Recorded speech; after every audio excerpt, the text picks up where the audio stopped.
This I shepherd, I shall not want him, make I like down in a green pasture, him leadeth I, besides still water them, him restoreth I soul, him leadeth I in a part of righteousness for him name's sake. Yea! Do I Rasta, I go walk through the valley of the shadow of death, I can't fear no evil, for thy rod and thy staff them comforted I and I. Uno prepare a table before I, in the presence of our enemy them, uno anointed I head with uno oil, me cup runneth over.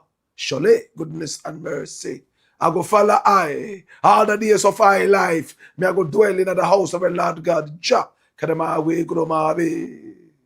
How my house of Bolisa, I don't know what it was simply a four.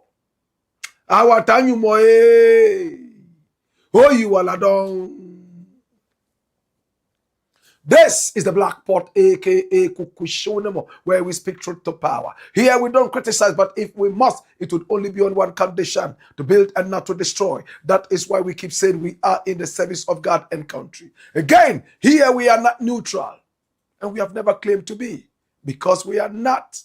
We have taken sides, the side of the truth. That is why we are affectionately called the headquarters of the truth. And my name, Black Rasta. Now, in every traditional African home, there is a black pot. And each time this black pot sits on the fire, there is something super sumptuous cooking. Ingredients of so many different types, shapes and sizes, aromas and even flavors. Put aside all their differences and relocate into the black pot, where they are subjected to some really good amount of heating. At the end of the day, they produce sumptuous food. And all this palatability for the nourishment of the family in its whole entirety. This is what we literally do here. We pick up ideas from all walks of life, all and sundry, the rank and file of our people, right from the crowns of their heads all the way down to the soles of their feet. And we subject these ideas to some crucial forensic scrutiny, right after which we tease out the creme de la creme of all these ideas and use that for the development of our people, our continent, our land. This is the Black Pot, aka Kukushonemo, where we speak truth to power. Is the headquarters of the truth. It is the habitat of the truth. This is the jungle of the truth. This is the mansion of the truth. This is the address of the truth, the foundation of the truth. This is the truth. Is the Black Pot, aka Kukushonemo, where we speak truth to power. I'm glad to say we are live on Facebook. We are also live on YouTube. You can also find us on X, formerly called Twitter. We are also on Instagram and on TikTok. We keep ticking and talking with the gracious hands of patriotism. This is the headquarters of the truth. Yes, the truth. This is the Black Pot, aka Kukushonemo, where we speak truth to power. And our numbers are scrolling on the screen. Pick up the numbers and do business with us. Maybe you have a story you want us to follow up on. We are most excited to do that. My brother, my sister, we never complain. We follow up on your stories for absolutely free. A handshake after everything is done to say thank you is more than just enough. And if you don't feel like it, it is still enough. This is the Black Pot, aka Kukushonemo, where we speak truth to power. Come here. Now today we have 5 very important stories we want to share with you. Oh my God, have mercy. Stories that are deep. Stories that will shake the foundations. Oh my God. Of wherever you are. Please share the broadcast. Please make sure that you recommend us to family and friends. And if you have not as yet subscribed to the channel, it is time to do that. Hit on the subscription button. Right after that, on the notification bell, so that each time we are on, you will be reminded to watch. This is a Blakk Pot, aka Kukushodomo, where we speak truth to power. At this point, I just want to say thank you so much to our sponsors. Thank you so much to Tesori Doriente. Now turn every single shower into a royal experience with Tesori Doriente. Now listen. Now Tesori Doriente is an Italian shower gel, Italian technology coupled with African raw materials, giving you that premium quality, making it most affordable. Hey, it is beyond just a shower gel. It is soft, it is smooth, it is silky, and it has a long-lasting fragrance, oriental in nature, that lingers around you for 48 hours and beyond. Smell like heaven. This is Tesori Doriente. Do you have an interview to attend? Do you want to mesmerize that new girl in the area? Maybe there is a new guy in town. You want to show some levels. No problem. Go get Tesori Doriente. And it comes in several different fragrances, not flavors, because this is natural. We have the Ikigai, the Karma. We also have the Forest Therapy. We have the Royal Oud. We also have the Persian Dream, and even more. Which one suits your skin?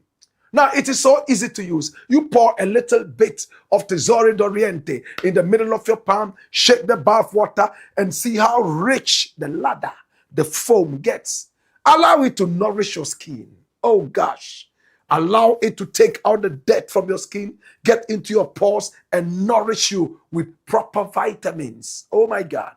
Right after that, oh, it repels insects. And the fragrance remains on you for 48 hours and beyond. Mesmerize people. 10 hairs around wherever you go with Tesori Doriente. Oh my God. Premium quality, made affordable. Now, it is proudly distributed in Ghana by Daddy Ash Limited.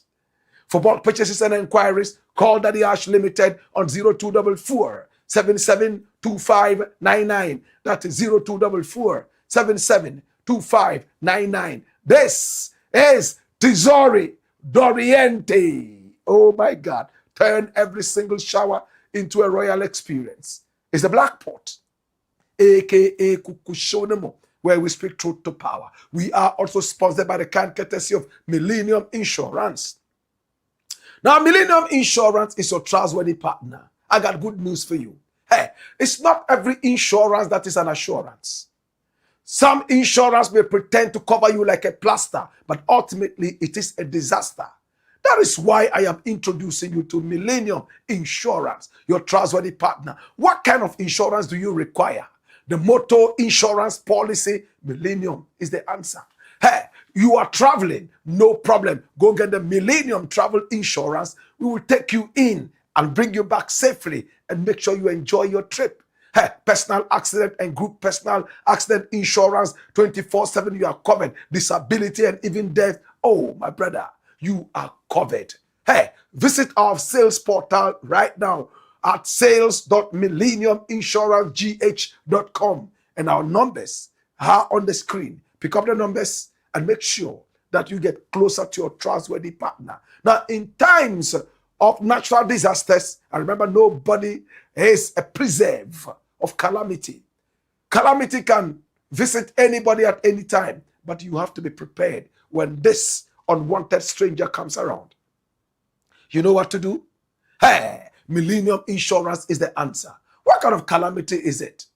Is it volcanoes? Is it earthquakes? Is it tsunamis? Is it fire? Is it flood? No problem at all. It is Millennium Insurance, your trustworthy partner. Hey. And if it is about your motor insurance policy, third party, comprehensive, oh my God. You want to insure your vehicle against burglary, theft, fires, no problem. Oh gosh, Millennium Insurance. Please make sure you pick up the numbers and get in contact, and everything is everything. Thank you so much. We appreciate you and we love you. It's a Blakk Pot, aka Kukushodomo, where we speak truth to power. We are also sponsored by the kind courtesy of Lemfi. Oh gosh. Now Lemfi is like Wi-Fi. Wherever you go, it is there and it works. It gives you the network that you need. Oh my God. Now with LendFi, when you are sending money from the UK, sending money from the whole of Europe, sending money from Canada, America, hey, it's been made so easy. We are even giving you money back in what is called the cashback. If you are sending money from America or Canada, $100 and beyond, we give you 20 American dollars back, 20 Canadian dollars back when you send $100 and even more. This is what is called the mega cashback. Now, the good news is that you are a first-time sender. So we are just saying thank you for believing in us at LendFi. Oh, yes. Now, sending money to Ghana has been made easier. In fact, easiest. In the days, you would have to run, go look for a certain branded building, sweating like a pregnant earthworm. Oh, my God. And then joining a certain queue, still sweating like that pregnant gogome. Oh, my God, have mercy. Before it's your turn to send money to Ghana. And even with that, time after time you call, oh, scanner Abedru. Oh, scanner Abedru. This time, no, you don't need all that. In the comfort of your home. For the first time, you are a true human being, not a gogome. What you need to do, your phone, your tablet, wherever. And then, that's it. In just seconds, the money arrives right here in Ghana. This is LendFi. Zero transfer fees, and you get the most competitive rates. That is why everybody's talking about LendFi. Oh, yes, LendFi, sending money to Ghana. And I am a proud LendFian for another good reason. You know why? Because LendFi is doing a lot of developmental projects right here in Ghana. Oh, my God. And to get all these bonuses, all the cashbacks, and even more, you need the referral code, 1 RASTA, as you see on the screen. 1 RASTA, RASTA Bakupe. Anytime you send money to Ghana, use that referral code, 1 RASTA, RASTA Bakupe, Mpese Bakupe. My brother, my sister, and everything is everything. Oh my God, this is LendFi, and I am a proud LendFian. The money comes in your Momo account or in your bank account, and everybody's talking about LendFi, the mega cashbacks, and even more. But all these things are possible because you use the referral code. Oh my God, have mercy. Dancing on your screen right now. 1 RASTA, RASTA Ekomepe, Mpese Bakupe. This is the Blakk Port, aka Kukushonamo, where we speak truth to power. Today we have 6 very important issues to look at. Hot stories, and I need you to share the broadcast. If you have not as yet subscribed to the channel, hit on the subscription button right after that on the notification bell so that each time we are on, you will be reminded to watch. At this point, I am in hurry to get the action started. If you are ready, let's get ready to rumble. Story number 1. Watch this. I feel so much shame for the NPP. And this is KWESI PRATT Jnr. speaking. Hey, now KWESI PRATT Jnr. is somebody everybody knows in Ghana. He's 71 years old and he looks like he just hit 50. Looking so healthy. Oh my God. He says the only bad habits he has, which he himself is working on, is the fact that he smokes cigarettes. But he's working on it. Maybe without the cigarettes, he would have even looked better. My brother, my sister, this is KWESI PRATT Jnr. He's one man I can vouch for. Any day, any time, any hour. This is KWESI PRATT Jnr.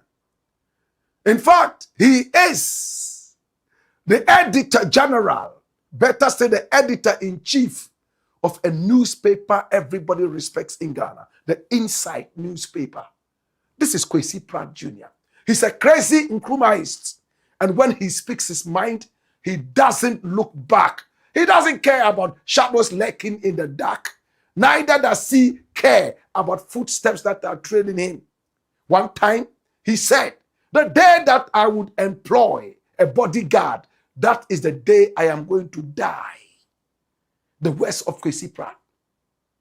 He was threatened in the days of John Ajekun Kufuor that he should never come around Hotel Wawa, let alone even take a photograph that he had promised he was going to take with his own camera. But he went there with his barrette, military style. And amidst so many other people, he dared the president at the time to arrest him. And he took that shot. Today, when you go into his office, that shot has been printed and pasted on the wall of the Freedom Center. This is KWESI Pratt Jnr. He's a man who is a strong advocate of our democracy. He's a crazy nationalist. And in fact, he is an over-the-top Pan-Africanist. Better still, a crazy Nkrumahist. This is the man we are talking about, KWESI Pratt Jnr. There was one time we were told that he was invited to become the Ghana ambassador to India. And he turned that down and said, you know what? I am not meant for public office, especially if it's coming from politicians. That was in the days of John Evans Atta Mills, oh my God, as president of the Republic. He's a man whose integrity looms over the heads of every Ghanaian, average-minded Ghanaian. This is KWESI Pratt Jnr. Hey, KWESI Pratt Jnr. is angry. Now, the 71-year-old says he is so ashamed of something that happened, and he wished he could turn back the hands of time. Now, the NPP, led by its minority in parliament, decided to move from one embassy to the other, reporting the president of the nation, John Dramani Mahama, and his NDC to these embassies for violation of human rights, arresting and locking up people. In fact, the NPP decided to go after the diplomatic world so that the news can spread all over the world that we live in a country where the party in power is violating human rights. You cannot speak, you will be arrested, and you will not get bail. In fact, the country is led by some kind of cabal manipulating the judiciary. KWESI Pratt is not happy about it. Let's see exactly what happened. Nana B was the guy who spoke, and he went to the Moroccan embassy. You could call it the consulate, whatever it is. That's Nana B. He met with a pretty woman here, who I met personally a couple of times. My brother, my sister. This is what it is. And I'll tell you how my relationship with the Moroccan embassy broke down under this pretty lady. My brother, my sister, Nana B led the minority in parliament all the way to the Moroccan embassy. And what did they tell the Moroccan embassy? Watch this. Persecuted and intimidated for comment critical of government or state institution. The state's response to the political criticisms has shifted from democratic engagement to criminal prosecution and persecution. The dangerous trend, exemplified by the recent arrest, prosecution, and remand of Mr. Kwame Bafo, known as Abronye, the Bono Regional Chairman of the NPP. Mr. Bafo was arrested, arraigned before Circuit Court 9 in Accra on charges of offensive conduct conducive to the breach of peace and publication of false news, following comments he allegedly made criticizing a judge and questioning judicial impartiality. Your Excellency, without doubt, since the assumption of the office of John Dramani Mahama, the National Democratic Congress on 7th NDC government on 7th January 2025, the nation has increasingly witnessed the brazen and continuous weaponization of state security institutions by government officials to settle personal scores with ardent critics of the government, particularly members and sympathizers of the New Patriotic Party. What is unfolding in Ghana today is not ordinary law enforcement. It is a systematic criminalization of dissent, political intimidation, and the deliberate suppression of opposition voices through the cohesive machinery of the state. At the risk of sounding repetitive, the following members of and sympathizers of our party are among the many victims who can be described as government-sponsored persecution, harassment, intimidation, and the criminalization of free speech. Mr. Kwame Bafo Abronye DC, Reverend John Intim Fojo, who is a member of parliament for Asen South, Paul Adomoche, who is also a renowned journalist, Daniel Adomako, Mohammed Zakor, Yaira Abewu, Fanti Comedy, Mr. Achenkwa of Untumi TV, Okateche Afrifa, Kofi Ofosun Kansa, Alfred Abelio, known as Adenta Kumi, Gordon Asaribidiakon, Abubakar Yakubu, known as Baba Amando, and recently David Esando, who only posted on social media that Dumso is back. Your Excellency, this young man was brutally arrested by men wielding sophisticated arms far away in Aguna Soweto, brought to Accra.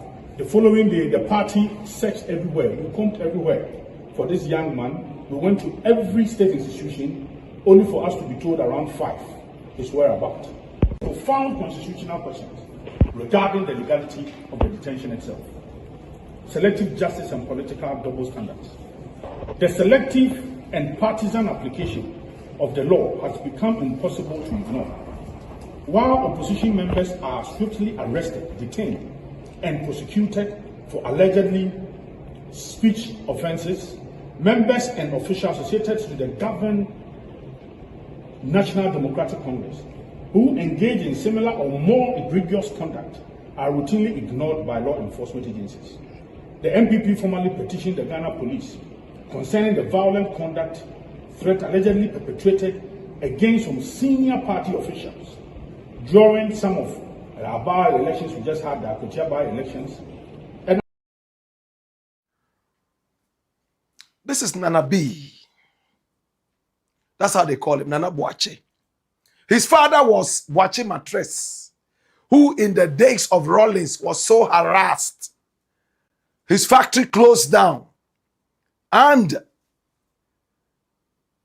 this man was made almost a pauper in the days of J.J. Rawlings. I am sure Nana B has never forgiven the Rawlings' PNDC and NDC machinery. And for that matter, when he's talking about the NDC and the PNDC combined, he's full of anger and vitriol. Maybe if it was you, you would do the same thing. His father, in the days of Rawlings, was brutalized. The so-called Kalabule. Rawlings collapsed a lot of Ghanaian businesses. And his father's business was one of those, Boache Matres. We remember that. Well, let's go into the meat of the whole story. So Nana B went to the embassy, the consulate, whatever you call it, of Morocco, and he spoke with the ambassador. My brother, my sister, wearing this ugly suit, they are not even ready to even look African when they are going into other jurisdictions. My brother, the Moroccan consulate or the Moroccan embassy, however you call it, my brother, my sister, is another jurisdiction. Technically, that is what it is diplomatically. If a Ghanaian is being chased to be arrested and he runs into the Moroccan embassy or consulate, what happens? The chase stops right there, because you have to respect the sovereignty of this country. This was where Nana B decided to go, in this hot, ugly suit, my brother, my sister, and that was where he went to read a multi-paged petition to this woman here. My brother, my sister, KWESI Pratt is not happy. KWESI Pratt is extremely disturbed. And he has made his point clear. What has KWESI Pratt said? Let's go into the meat of his delivery. And when we return, we will conclude it. Watch this. Now, the NPP, not the minority, the NPP has done something which embarrasses me. You understand? Now, I saw members of parliament of the NPP actually presenting a petition to the Moroccan ambassador. We played that video. Yeah, who happens to be the Dean of Diplomatic Corps, calling for intervention in Ghana for the respect of the fundamental rights of our people as well. And I'm wondering, my goodness, what is this? Morocco? Why? What's wrong with petitioning Morocco? Check the records. Check Amnesty International reports. Check UN reports, UN Agency for Refugees and so. Check all of those reports. Check what Morocco is doing in Western Sahara. And so, how many demonstrations have not been cracked? How many scores have not been cracked? I spent some time in Tindor, in the refugee camp in Tindor, and they tell horrendous stories of human rights abuse. So even their statistics is wrong. You understand? Their statistics is absolutely wrong. I feel so embarrassed. Why? You want to compare Ghana's human rights record to the human rights record of Morocco? What's wrong with you? Unbelievable. Their statistics so bad. The argument will be that whether we like it or not, she's the Dean of Diplomatic Corps. I was just about to say that. Okay. Yes. Fine. How do people become Deans of Diplomatic Corps? The longer you stay, the more likely it is that you become the Dean. The Dean is actually the longest serving ambassador or high commissioner. You know. And that is why if you go around the world, in many places, the deans are usually Palestinians. Because they don't get changed very quickly. Right. You understand? And even in Ghana, until recently, the Dean of Diplomatic Corps was Mr. Ibrahim Umar, Right. ambassador of the State of Palestine. Because he was the longest serving, diplomat at that level. You understand? So that's not really an excuse and so on. So the issue about the human rights credentials doesn't even come up at all in the consideration of you being appointed as a dean. Do you get it? I'm saying that. So the issue about the human. This is KWESI Pratt Jnr. talking, and he spoke on Good Morning Ghana. My brother, my sister, are we serious in this nation? If you are looking for amnesty, you go into a country that doesn't have a quarter of your peace. If you are looking for greener pastures, you go into a country that is 1 trillion times poorer than your own country. It's like the Dagomba man who carries salt all the way from Tamale to go and sell at the Boya, where salt itself is mined. It doesn't make sense. Now let us go into this. Now there was a time I met with this Moroccan ambassador, and we had a nice conversation. There was a plan for us to have a certain cultural exchange and all that. The following day, there was some news about Morocco. I think it was during the time of the African Cup or the World Cup, one of those. And Morocco was misbehaving. Racial discrimination and foolishness. And I spoke against it. And the lady was angry. You just came into, our embassy. We had a beautiful conversation. We said that we're going to do A, B, C, D for you. If anything at all, for the sake of diplomacy, you should have kept quiet. And I told them, I don't keep quiet like that. I am an African, and anything that hurts Africa, I might speak about that. That was how my relationship with this woman and then the Moroccan embassy broke down totally. Now, my brother, KWESI Pratt is revisiting the same thing. The NPP,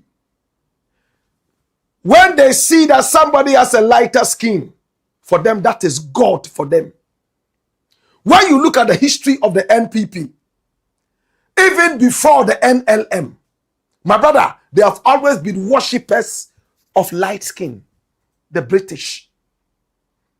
It's Kwame Nkrumah that came and stood vehemently on the pedestal of Pan-Africanism, and he said equality for all human beings and beyond. The NPP, my brother, my sister, the UP, that tradition, they have always been worshippers of the white guys. I am not surprised that they probably thought that the Moroccan woman is white because her skin is light. For them, that is the epitome of decency, the light skin. So he would wear that ugly suit like somebody who just dropped from Venus, overfed with trash, and he runs to the Moroccan embassy to misbehave like this. As KWESI Pratt asked, what is the human rights record of Morocco, the country that you have run to give a petition to concerning human rights violations in your country? In your country, according to you, you are only arresting people, putting them in detention. That's all you do. In Morocco, they kill. In Morocco, when your skin is dark, you are targeted for murder. These are the people you are going to. There was a time Moroccans told us that they were not Africans. Have you forgotten? They told us point blank that they were not Africans. They didn't want to be counted as Africans. Remember in the African Cup of Nations? This was what they said. They were not Africans. And these idiots decide to go in the name of a certain micro-minority to sell us out. The same way their dirty party sold us to the white man when Nkrumah was getting ready for the independence of this nation. You know what J.B. Danquah and the rest said? They went to the Queen of England and said, hey, we are not ready for any independence. So Nkrumah is not speaking for all of us. Please. J.B. Danquah and the rest were even insisting that the head of the Queen of England should still be on our currency. Trying to incite the Queen of England to pull back some courtesies that had been given to Nkrumah and his new movement for independence. Oh, he has removed your face. You know that, yes, you are the Queen of England. You are our goddess. And look at how he's treating you in England. That's just what they told the Queen of England. Today, they are doing the same thing. They are running to no better country that has a better record of human rights. But Morocco.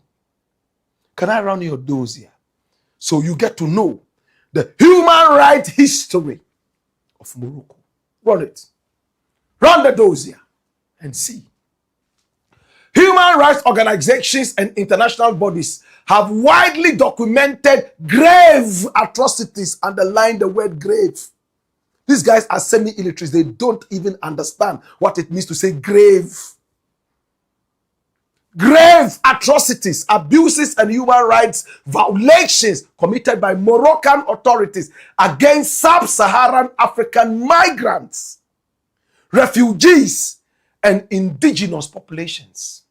Number one, violence against sub-Saharan African migrants. Listen, Nana B and your group of dirty suit wearing crooks. Watch this. Now, the treatment of sub-Saharan migrants in Morocco is heavily shaped by European border control policies, which often prioritize stopping migration over humanitarian concerns. You could be dying as an African. If you get to the Moroccan border, they don't care.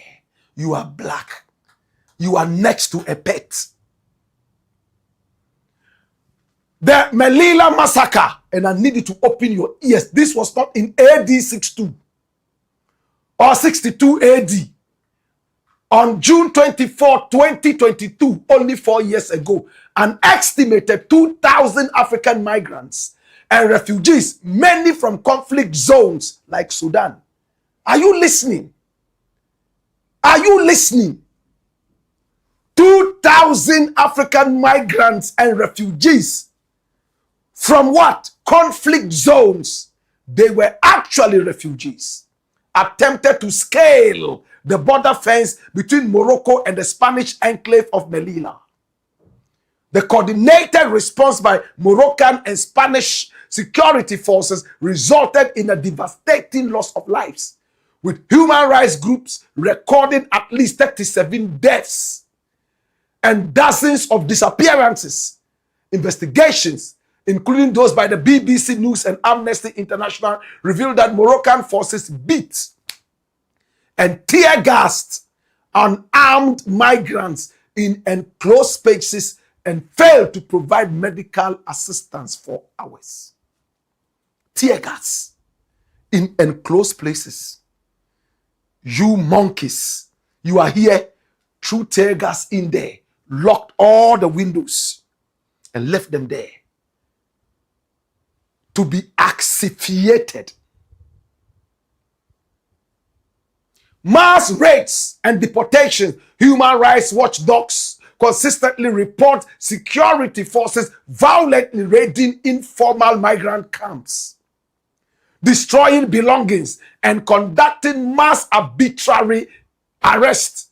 Many of those detained, including recognized asylum seekers and refugees, are handcuffed, forced into buses, and abandoned in remote desert areas or near the Algerian and Mauritanian borders in violation of international laws. Can you see how wicked these guys are? My brother, when you are arrested, whether you are a genuine refugee, genuine asylum seeker, or not in Morocco, they will handcuff you, put you in buses, drive you all the way to the middle part of the desert and leave you there. No water, no food. They leave you there for the mountain jackals. You will die there. That's what they do. These are the people you go to report your country about human rights violations to. Are you serious? Or you are dumb? What really are you? Racial profiling and impunity. Listen to this. Rights groups have condemned widespread racial profiling against black African migrants by both law enforcement and local citizens, with perpetrators of police brutality rarely facing justice. Their police can beat you up, shoot you, and kill you. You are just like an animal who has been killed.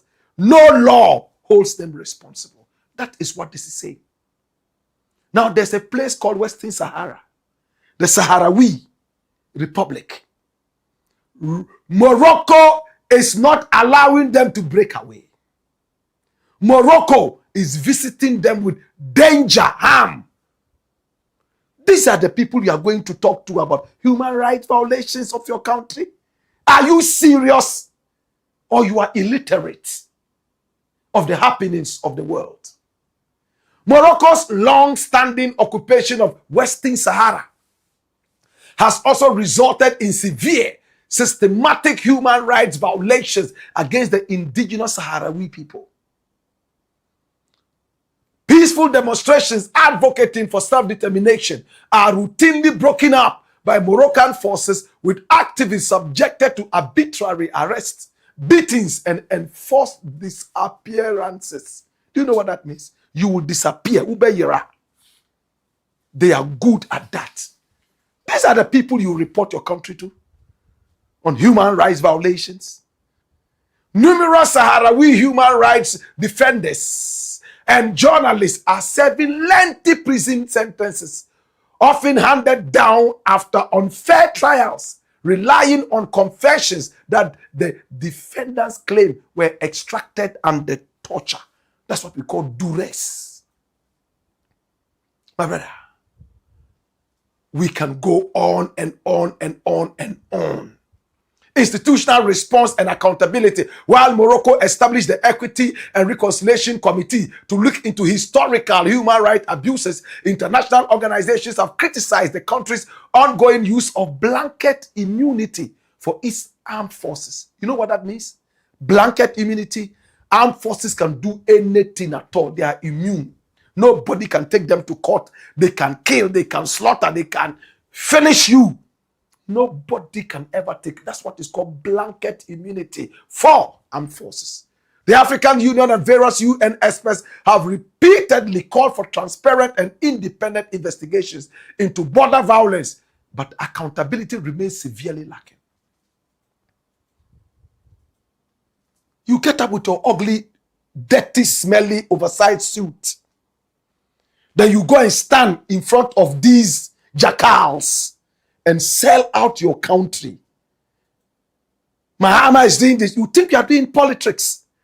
These guys in the days of slavery were those who should have been sold into the slave plantations because they are in a hurry to become white. Our ancestors that went in there never deserved it, but these guys, they know nothing. Their head is full of chaff. My brother, you go to the Moroccan embassy and report your country on human rights violation, some 10-page petition, and he can't even read it fluently. Because in our country, my brother, it's not about what you have in your head. It's about how many insults you can churn out. That is why these guys are able to survive. They don't have any good education. They know nothing. You take them to school today, even kindergarten, they will fail. These are the people who are running the country. These people do not know the difference between an atom, my brother, my sister, and a balloon. They don't. They don't know the difference between a spear and a sword. These are the guys. They are those running the country. And look at them. Oh, we are going to an embassy, so let's dress well. Like your ambassador is telling Ghanaians to dress well before they can get American visas. And for them, dressing well is dressing like the white man. Such idiots. I'm so angry. So angry. The human rights violations of Morocco is 1 trillion times more than what we experience in Ghana. Now, the Ghanaian parliament a few days ago was said to be one of the most vibrant in the whole of the sub-region. Freedom of speech is #1 in this country, in the sub-region. Today, you go to a country that is so rotten, stinking of human rights abuses. And Your Excellency, John Dramani Mahama has slapped Abronye, and Abronye was crying, wait. And for that matter, we are coming to report to you. John Dramani Mahama also slapped another guy called Fanti Comedy, who was also crying, wait. Therefore, it's human rights abuses. Make sure that you report Mahama to the... When Nanabi and the rest left, I'm sure this woman was laughing at them. Because you've missed road, as we say in Jamaica. In Nigeria, I beg your pardon. Is the Blakk Port. A.K.A. Kukushodash. To KWESI Pratt, thank you so much for teaching some of these history illiterates. Thanks so much for bringing us up to speed with the reality. They don't read. They don't even know that there's a country that is trying to come out and stand on its own, called Western Sahara, the Sahrawi people. They don't know. It's the Blakk Pot, aka Kukushonam, where we speak truth to power. Story number 2. Watch this. Dodo. Incompetent Mahama saves NDUOM. The 1 million times NDUOM called him incompetent. Hey, there was a time everybody was calling Mahama incompetent amongst the NPP. And Bawumia was the one who pushed it to the core and is stuck on Mahama like a cankerworm, like a tick, sucking his blood vampirously. Mahama suffered. They called him the incompetent. Everywhere he went, the incompetent. Even school children learned from the NPP that Mahama was incompetent. Everywhere he went to stand, incompetent Mahama, to the point that he gave up and said he wouldn't do politics anymore. Number 2, he told us something that came back to bite us. He said, when I leave power, Ghanaians will get to see the hard work that I put in place. And it came to pass. During the COVID, people saw the hospitals he built. People saw how lives were saved because of the work of this guy. I remember Honorable Inusa Fuseni telling me in a conversation, he didn't tell me to repeat this, but I keep repeating it time and again. He said, when it was time for election, sympathizers of the party came to Mahama and told him, you know what? In every election, we have to keep the money and use it for campaign. But you are using the money to build and to build and to build Ghana. You would have nothing to campaign. Ghanaians don't look at what you are building. They look at what you are able to give them during the elections. That is what the people are saying. According to Inusa Fuseni, Mahama looked at him and said, my brother, for the first time, Ghanaians would see the hard work we'll do. And he told him in Hausa, as for us, let us do the work. They lost. And probably, some of these party sympathizers say, you see, Abi, we don't tell you. You see, you lost. The money you should have kept for the elections, you used that to build roads. You went all the way to do Mahama Dubai. Or this circle, Dubai, whatever it is. You see, they have kicked you out of power. But yes, after about 5 years, people were already clamoring for Mahama. They wanted him back. Everywhere he went, they said Mahama. But the word that stuck on him, incompetent Mahama. Bawumia's biggest tool, and he weaponized it to the core. Hey, incompetent Mahama. My God. Now, it came to a time that the word incompetent also stuck on the lips and tongue of another presidential candidate of the PPP. And I'm talking about KWESI NDUOM, the heavily mustached man at the time. And we saw him several times also calling Mahama incompetent. How many of us know this man? He's a fancy man, die-hard Nkrumahist. There was a time he was with the PNC and they kicked him out because they said that he was doing something nonsensical in the west of Samia Nkrumah at the time. KWESI NDUOM should stop that nonsense that he's doing. We remember the words. He got angry, left the party, and formed his own PPP. Many pundits of the game said KWESI NDUOM, in fact, was an ally of the NPP. Whatever the NPP said, he parroted it. Incompetent Mahama, he also went to Egwai. Incompetent Mahama, Tired Mahama. How many people remember KWESI Indrum? Do you know him? Run the dossier. Come here and watch this. Hi. Now, Dr. Papa KWESI Indrum was born Joseph Hopster York Jr. That's his original name. Joseph Hopster York Jr. Like Kwame Nkrumah was called Francis. He looked at all these slavish names. Joseph, what is that? It means what? Hopster means what?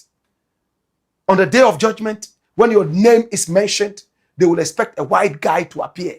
And you will come with your black skin, dark like coal.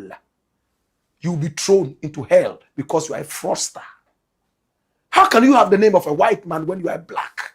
Are you crazy? He decided that no, he would not have Joseph Hopster York. He changed his name to KWESI Indrum. We all remember Mobutu Sese Seko Kuku Mbendu was a banger. He was also called Desiree and some other French names. But he dropped that and went for a strong African name. Yes, Mobutu Sese Seko Kuku Mbendu was a banger. What a name. But his name did not stop him from being the devil that he was. The name change didn't help. Unlike in the case of Jabez in the Bible. My brother, my sister, this is KWESI Indrum. He was the founder of the Progressive People's Party after he broke away from his mother party, the PNC. In fact, an offshoot of the original CPP by Kwame Nkrumah. He was born in Elmina, in the central region of Ghana. Oh, yes. And he went to secondary school at St. Joseph's Catholic Boys School in Elmina, and then St. Augustine's College in Cape Coast. This is KWESI Indrum. Flip. Now, he earned a Bachelor of Arts in Economics, a Master's in Management, and a PhD in Service Delivery Systems. Service delivery in Ghana. When you say service delivery, people are already thinking about Okada and Uber. It's bigger than just that. He didn't have a PhD in Okada. PhD in Service Delivery Systems from the University of Wisconsin, Milwaukee. My brother, he rose to become a partner at Deloitte and Touche in Milwaukee before moving back to establish Deloitte and Touche West Africa Consulting. Hey, then he founded the group NDUOM, founded a conglomerate managing over 60 companies. Listen, we are building a point. Managing over 60 companies across West Africa, Europe, and the US. And his key brands included Coconut Grove Hotels, hospitality industry. I've been there before. You know Coconut Grove Hotels. Gold Coast Securities, you know that. York Properties, of course, that is from his original name, York. He's not forgotten it yet. GN Media, that's TV, radio stations all over this area. And newspapers. Then he had the Elmina Sharks Football Club. Do you remember the Elmina Sharks? In fact, when he became broke, the Sharks became fingerlings. Oh my God. Hi! Now in 1997, he became an elected assembly member of the Akoto-Binsin electoral area. And then he became a member of parliament. Did you know that?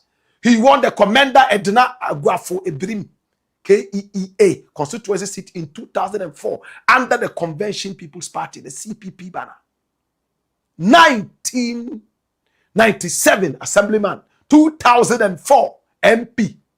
He served as a Minister for Energy and Minister for Public Sector Reform under President John Kufuor's NPP. You see the point we are making? Kufuor made him a Minister of State, not in charge of Galamsey, not in charge of Okada. Energy. and Minister for Public Sector Reform. Very powerful position. So he never forgot his links with the NPP. Kufuor did a good thing. He called it the all-inclusive government. Do you remember? That was when Malam, Issa, and the rest all became part of the NPP in one way or the other. So we will get back to this because of the favor Kufuor did him. He did something. Now he contested the Ghanaian presidency 3 times. First in 2008 with the CPP, and subsequently in 2012 and 2016 after breaking away from the progressive, breaking away to form the PPP, Progressive People's Party. My brother, my sister, that's it. But I said he was a member of the PNC. No, it wasn't the PNC, it was the CPP. There was CPP, there was PNC, and we all remember that at that time they were trying to bring them together as the Nkrumahs, because the Nkrumahs were having a divided front. So PNC was supposed to come together with CPP. KWESI NDUOM enjoyed so much under the CPP. Dash it away. Now, my brother, my sister, this is KWESI NDUOM. He was called Joseph Shoćked Jnr. Then, Kufuor gave him an appointment. Powerful appointment. He was in there doing his own thing. And then, during the 2012 elections, he was all over the place. Other elections he joined. Incompetent Mahama. Tired Mahama. And some of the newspaper headlines flashed it all over the place. Oh my God. All over. The newspapers in Ghana. Watch this. This is from Ghana Web. NDUOM. Ghana will do well with competent leaders. Hold it there. Look at this. Ghana will do well with competent leaders. And when you look at the date, it's when? 12th November 2015. 17th November. 17th November 2015. And watch this word. When you look at the headline, you might think that it is very, very, very clean. But headlines can be deceptive. Can we go into the story? Watch this. NDUOM has said Ghana will benefit if we put more competent, experienced, and incorruptible leaders in national positions of authority, adding his voice to the recent discussion about the competency of President John Mahama, the 2012 presidential candidate of the Progressive People's Party, the PPP, wrote the following on his Facebook page. Listen. Competence defined. He was throwing shades. In recent days, the competency of leaders in the public arena has been the subject of considerable discussion. Some have questioned the competency of President John Dramani Mahama. President Mahama has also questioned the competency of those questioning his competency. To enrich this public discourse, I wish to introduce some objectivity by contributing some definitions of the word competence. This is KWESI NDUOM. More headlines. Get rid of the tired Mahama. Mahama must be held responsible for Ama boss's failure. And this was 10th June 2016. He didn't end there. Reject Mahama in the 2016 elections. And this is NDUOM. And this was published by the opposition newspaper. My brother, my sister, Daily Guide. The 18th of September, 3 days to Kwame Nkrumah's birthday, 2016. Now watch what he said. The 2016 presidential nominee of the Progressive People's Party, PPP, Dr. KWESI NDUOM, wants Ghanaians to reject President Mahama in the December polls due to what he says is his bad record in government. According to him, President Mahama has failed to deliver on the promises that won him the 2012 elections. Now, speaking on the parties, don't waste your vote rally in Accra on Saturday, Dr. NDUOM said the PPP is the only party that is ready to improve the lives of Ghanaians. Dash it away. And when you read further, he calls Mahama incompetent because he brought Dumso and so on and so forth.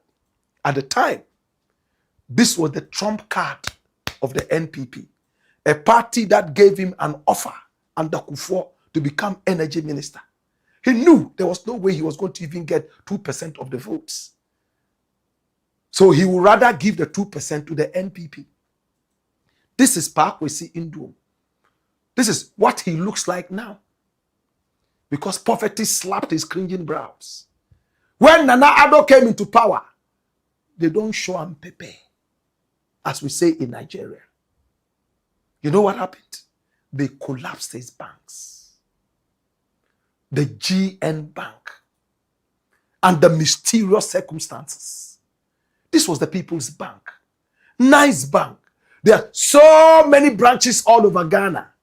Hey, the Edna area, what you call Elmina, all over. Oh, he was blossoming. He was becoming big. All of a sudden, they liquidated it because they said he didn't have enough capital to be able to whatever. The bankers will tell you more. And he also complained, oh, but you owe me a lot of money. The contractors and the rest that we gave loans to, you have not paid them. How can we have that capital that you are demanding? You know what they told him? Even if we pay you that money, you will still not have sufficient capital to be able to run a bank. They closed it down. And when they closed it, he became like an old man, ready to die. KWESI NDUOM. He went to visit some of the bank's premises, collapsed. In some of them, goats were sleeping there. Bad boys and girls were using that place for quickies. And in one or two of those buildings, they found 2 alligators, a male and a female.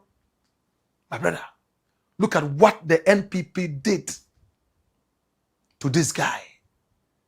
A man who was a pseudo member of the party. They threw him away. KUFO couldn't save him. He's still alive.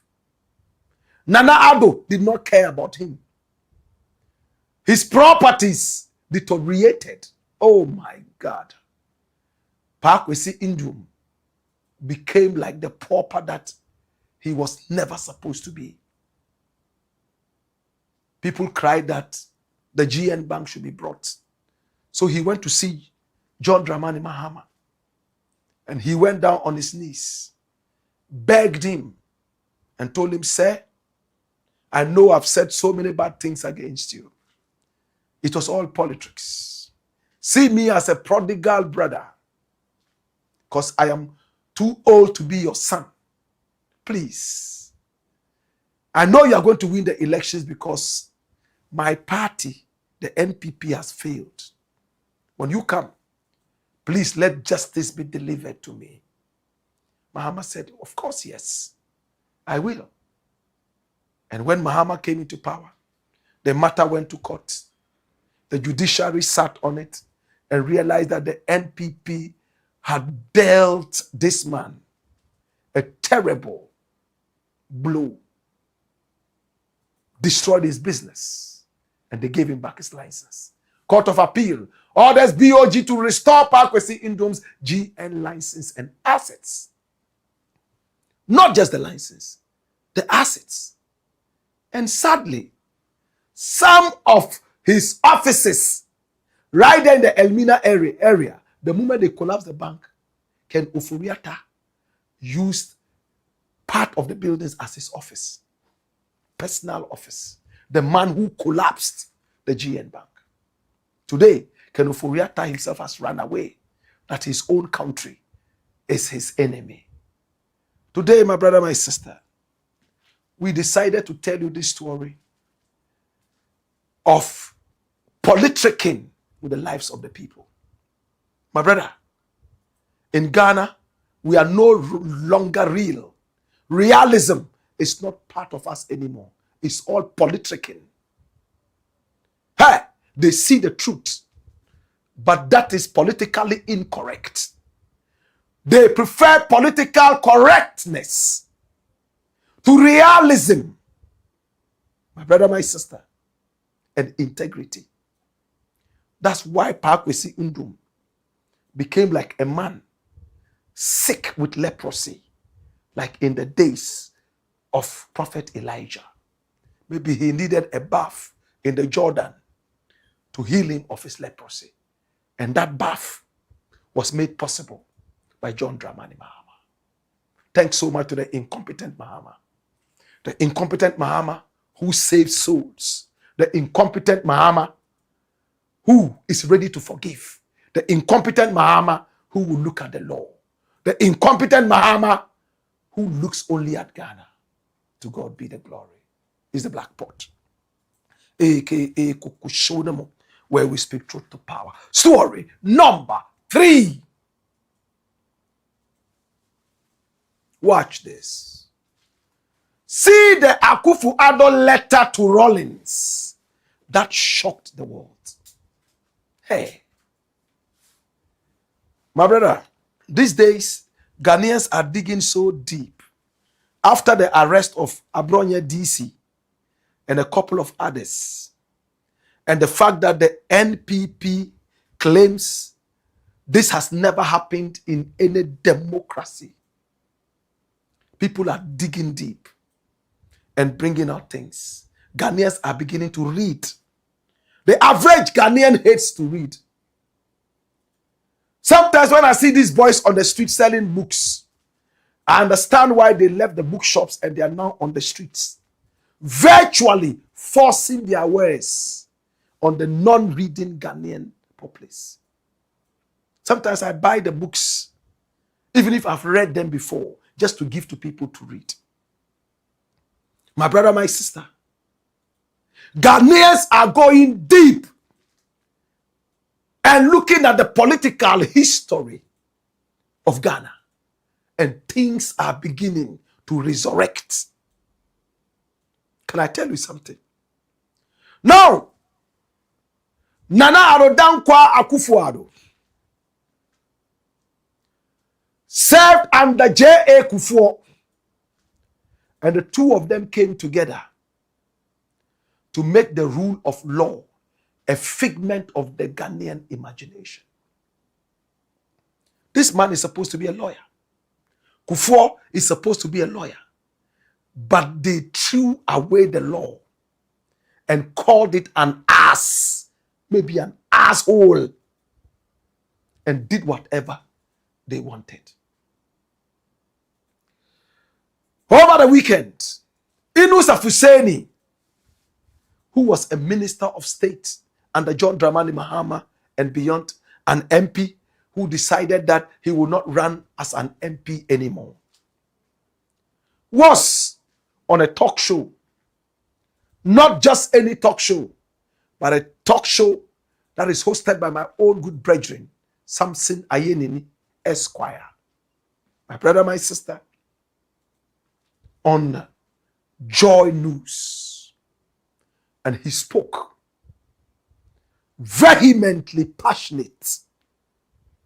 Let's go into the studios of the news file show and listen to what the brother said. And when we return, we will conclude it in just a few seconds. Watch this.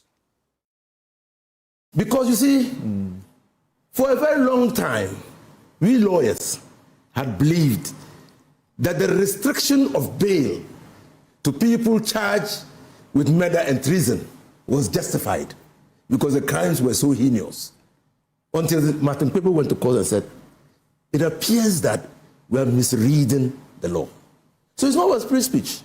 It's about the judiciary performing their functions. And I want all of you to understand that this has got nothing to do with free speech. What they are saying has got absolutely nothing to do with free everything speech. To do with it. Now, let me tell you, the most blatant and brazen violation or attack on free speech occurred under Kufuor. When Nana Adodankwa Akufo-ADDO wrote a letter revoking the privileges and cases extended to the former President Rawlings on the basis of the fact that he was criticizing the government anytime he had opportunity to go out. Tell me, NPP, tell me that what law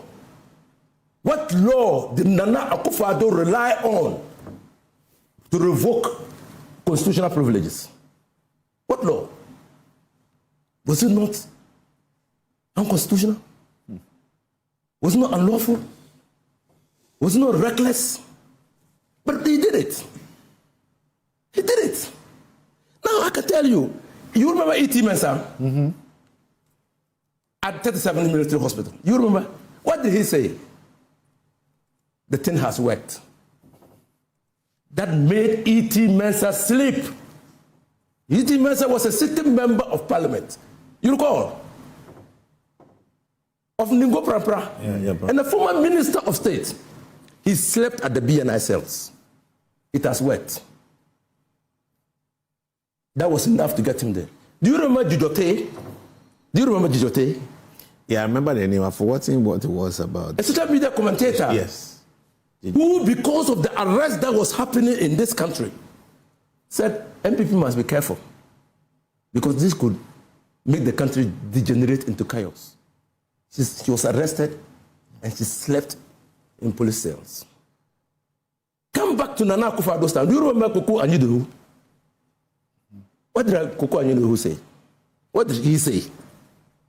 That's exercise of free speech. That's what free speech is about. To express an opinion, criticize a government in a democratic society, or share ideas. Not insulting behavior. Not insulting, sometimes, yesterday I was listening, 2 days ago I had an opportunity to share a platform with Professor Jimabwe, Ajiman, the advisor to Kufo. Adimandua. He said, what we are failing as a country is that we are conflicting principle democracy with practice democracy. The principle democracy is our rights. But practice democracy is about the values that we stand for.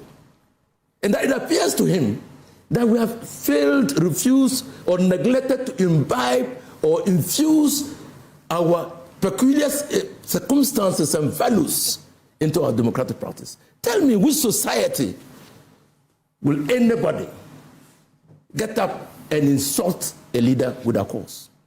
Tell me, which society? Which society? But Elijah, I don't think I suggested that when you insult the leader, they should use the laws to come for you. No.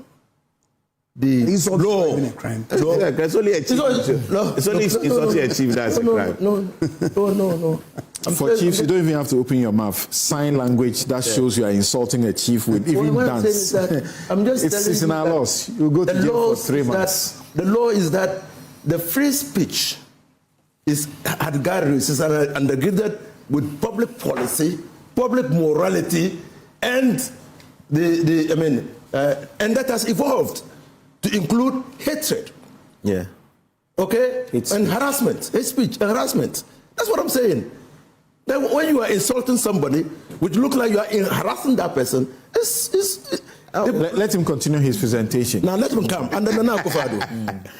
I was telling you about KWESI, the former deputy general secretary. That's where Lateef Idrisu went to cover, because NDC supporters had gone there, massed up there to resist his arrest. And as we speak, Lateef is battling for his life. Yes. Yeah. And then I myself, purely engaging in an exercise of equalization. Hold on, let's hear him. Because otherwise, let's hear him in full. I came to listen to the MPP's position. Okay. I thought they were going to say that we are curtailing the right of people to express their views. But listening to you, it appears that your complaint is that the courts do not grant you bail. Let me state my point the way I myself. I had used the third past tense in the conditional sentence. after the 2020 elections. You have to use the words because this English you are speaking. If I had a bit in there. If I were John Dramani Mahama, I would have. It's an impossible statement. Yes, absolutely. I was arrested. Anybody who has done English knows that this is an impossible statement. Sharp. You said you would have done what? I would have declared myself president. That's what I said. And I was arrested. And charged? And charged. What was your charge? Section 208. So you see, Almighty. When they say hypocritical stance, this is what we mean. This is exactly what we mean. No, he's saying you came in for a reset. Well. Reset means you are not doing the reset means that we should have abolished Section 208 and 207, 208. Okay. So this is Honorable Inusa Husseini. And that was the point he made. He talked about how Nana Addo Dankwa AKUFO-ADDO and Kufuor came together to undermine freedom of speech. My brother, my sister. And the letter he was referring to, this one. My brother, my sister. And in that letter, what did he say? He made it clear. Nana Addo signed the letter he wrote to J.J. Rawlings via his PA, personal assistant, my brother, my sister, who is now ambassador to America, Victor Smith. He said, you know what? We have extended a lot of courtesies to this president, former president, over and over. Today you have written a letter to us telling us to extend some courtesies to him and his entourage, traveling outside the country, I think to the United States of America. My brother, my sister. But he does not respect the courtesies we give to him. Therefore, we won't do this. Expand this so that we will read it. And this one is by the kind courtesy of Kwekubako, the king of documents. My brother, and it is stunning. This is shocking. I need you to look at it. They denied Rawlings travel courtesies, all because he criticized the government, critiqued the government in power, Kufuor. And Nana Addo was the one who wrote it. 11 September 2003. And the references are there. Ministry of Foreign Affairs. Nana Addo was the Minister of Foreign Affairs. And he wrote, Dear Mr. Smith, former President Jerry John Rawlings to visit Washington, D.C., USA. My attention has been drawn by the Chief of Protocol to your letter of 10th September, and they responded just a day after on this matter. The letter seeks the assistance of this ministry. Listen, that's the Ministry of Foreign Affairs, in the procurement of visas for members of former President Rawlings' staff, as well as the extension of appropriate courtesies, in quotes, for his travels, courtesies which government has since its resumption of office on 7th January 2001 consistently accorded. Government is somewhat astonished to find, however, that the former president, who uses every occasion of his foreign travels to malign and denigrate publicly his successor as president of the republic, the current government, and by implication Ghana, continues to demand the extension of courtesies from government to facilitate his travels. Hey, let me just pause here and explain further.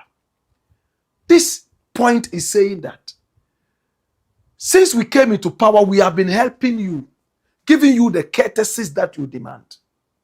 But when you travel, you criticize the government. And watch how they equate the critique of Kufuor to the critique of Ghana. You criticize Kufuor, you malign Kufuor, and for that matter, you are maligning Ghana. Can I take it again?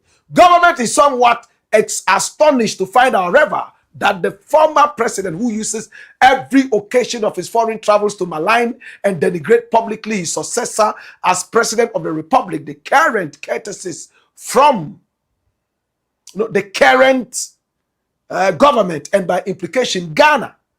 I need to take it again so you understand it properly. Government is somewhat astonished to find, however, that the former president, who uses every occasion of his foreign travels to malign and denigrate publicly his successor as president of the republic, the current government, and by implication Ghana, continues to demand the extension of courtesies from government to facilitate his travels. This is shamefully personal. You want the courtesies? We help you to get your visas, only for you to travel and go out there and malign and denigrate your successor, by extension Ghana. And we are surprised that you are still coming to us to give you courtesies. It makes little sense to continue to accord courtesies to someone who persistently refuses to reciprocate them. Did you hear that? Did you hear that? It makes little sense to continue to accord courtesies to someone who persistently refuses to reciprocate them, as his recent utterances in Nigeria vividly illustrate. Accordingly, it is not possible, and that's the nail, the death nail. It says, accordingly, it is not possible at the moment for government to grant the request in your letter. Signed by who? Nana AKUFO-ADDO, the MP, and at the same time, Minister of Foreign Affairs. Hey! And copy to the Secretary of the President, Office of the President, the Castle Osu, Ambassador DK Osei, dash it away. Ghana, are you awake? Hey! Former president is traveling. You are not doing him a favor. It is enshrined in the Constitution. It's part of the courtesies that he enjoys. He comes and says, I'm traveling with this number of people to Washington. We need you to write a letter and say that this is the former president. He's traveling with A, B, C, D. Whatever courtesies you can extend to him, please do. Then you say, okay, yes, since we came into power 2.5 years ago, we have been doing this. But anytime he travels out of the country, he critiques Kufuor. And by critiquing Kufuor, you are critiquing Ghana. For that matter, we are sorry to tell you that, first and foremost, we are shocked that you are still coming here. He used the word astonish. It is astonishing, surprising, shocking. These are synonyms. Astonishing to come to us demanding courtesies for your travel. I am sorry, number 2, that we can't give you this. And that ended it. What was the basis? Freedom of speech. The fact that we are giving you the courtesies, does it mean that you should go out and praise us? Does it mean that you should go out and say, because Kufuor wrote a letter introducing me to the embassy to offer me visas? For that matter, I have to always praise. I have to be a praise singer of Kufuor. Can we imagine? And Nana Addo wrote this as the Minister of Foreign Affairs and signed it point blank with those lengthy sentences, my brother, my sister, and told Rawlings that it's over. For now, we will never give you any courtesies. This was which year? 2003. All the time Kufuor was in power, no more courtesies. To the point that even courtesies that were supposed to be extended to his wife in a life and death situation, Kufuor said no, he would not do it because he was extremely bitter. Can you imagine? Can you imagine? Of course, there were instances where Rawlings overdid things too. He had a lot of cars belonging to the state, about 14 cars. And Kufuor said, return those cars. You are entitled to one as a former president. Why are you keeping all this? Before he returned 12 and still kept 2. Saying that one was in the workshop being fixed. It's not your duty to fix broken down cars.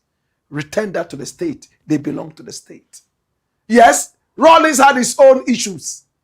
But look at the letter Nana Addo wrote. You critique the government. By extension, you are critiquing Ghana. And you are still coming to us for courtesies. Dabi, you are on your own. That's dictatorship. That's a serious attack on freedom of speech. Well, this letter shocked the whole world. It was so childish. Today, Nana Addo, you are a former president. You would want those courtesies, wouldn't you? You would want that. You still go around campaigning and saying all things. What didn't you say about Mahama when the elections were on? Today, if Mahama says no courtesies for you, how would it be like? But Mahama is extremely matured. He will not dance to the tune of just any dictator.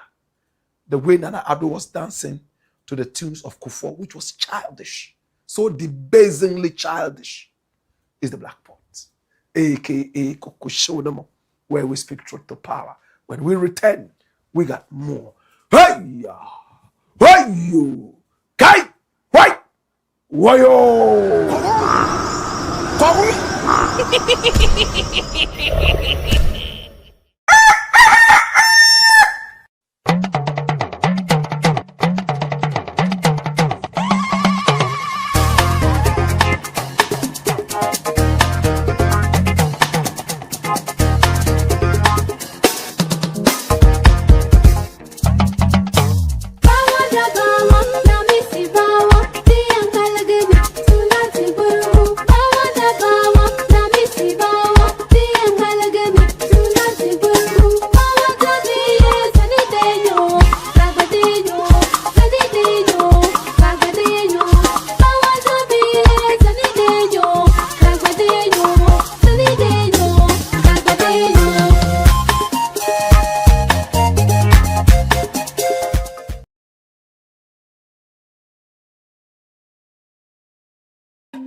Sometimes you just need a moment for yourself, a moment to slow down, feel the water, and let the day fade.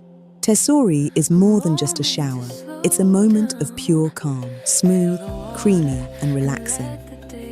With forest therapy, Persian dream, royal oud, thalassotherapy, ikigai, fior di loto, and karma, all in convenient 500 milliliter bottles.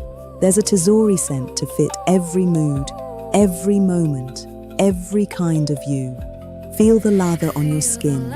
Breathe in the aroma. Let stress melt away and just enjoy the calm. You don't just feel clean. You feel refreshed, confident, and yourself. Tesori d'Oriente. Luxury is a feeling. For bulk purchases, contact Daddy Ash Limited on 0244 772599. Tesori d'Oriente.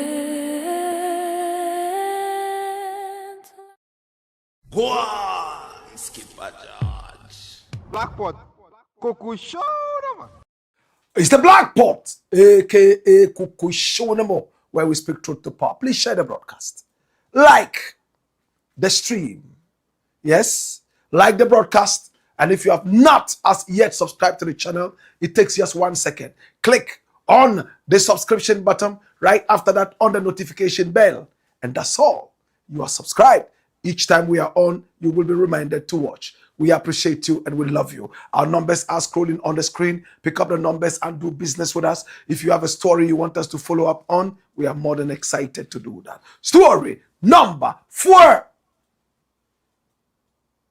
Watch this.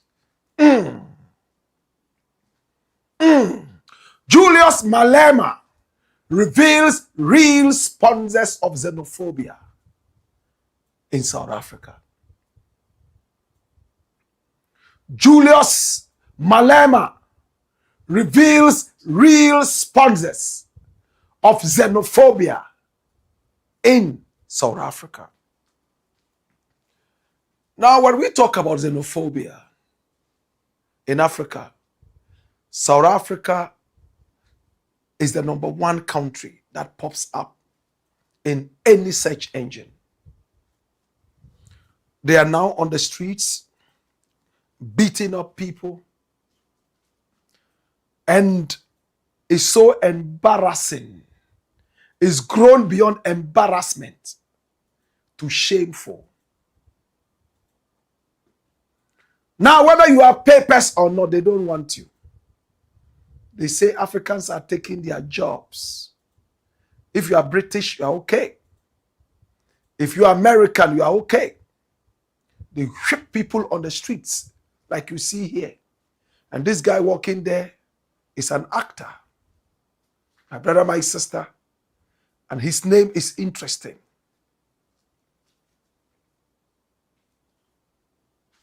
His name, translated into English, means feed the evil.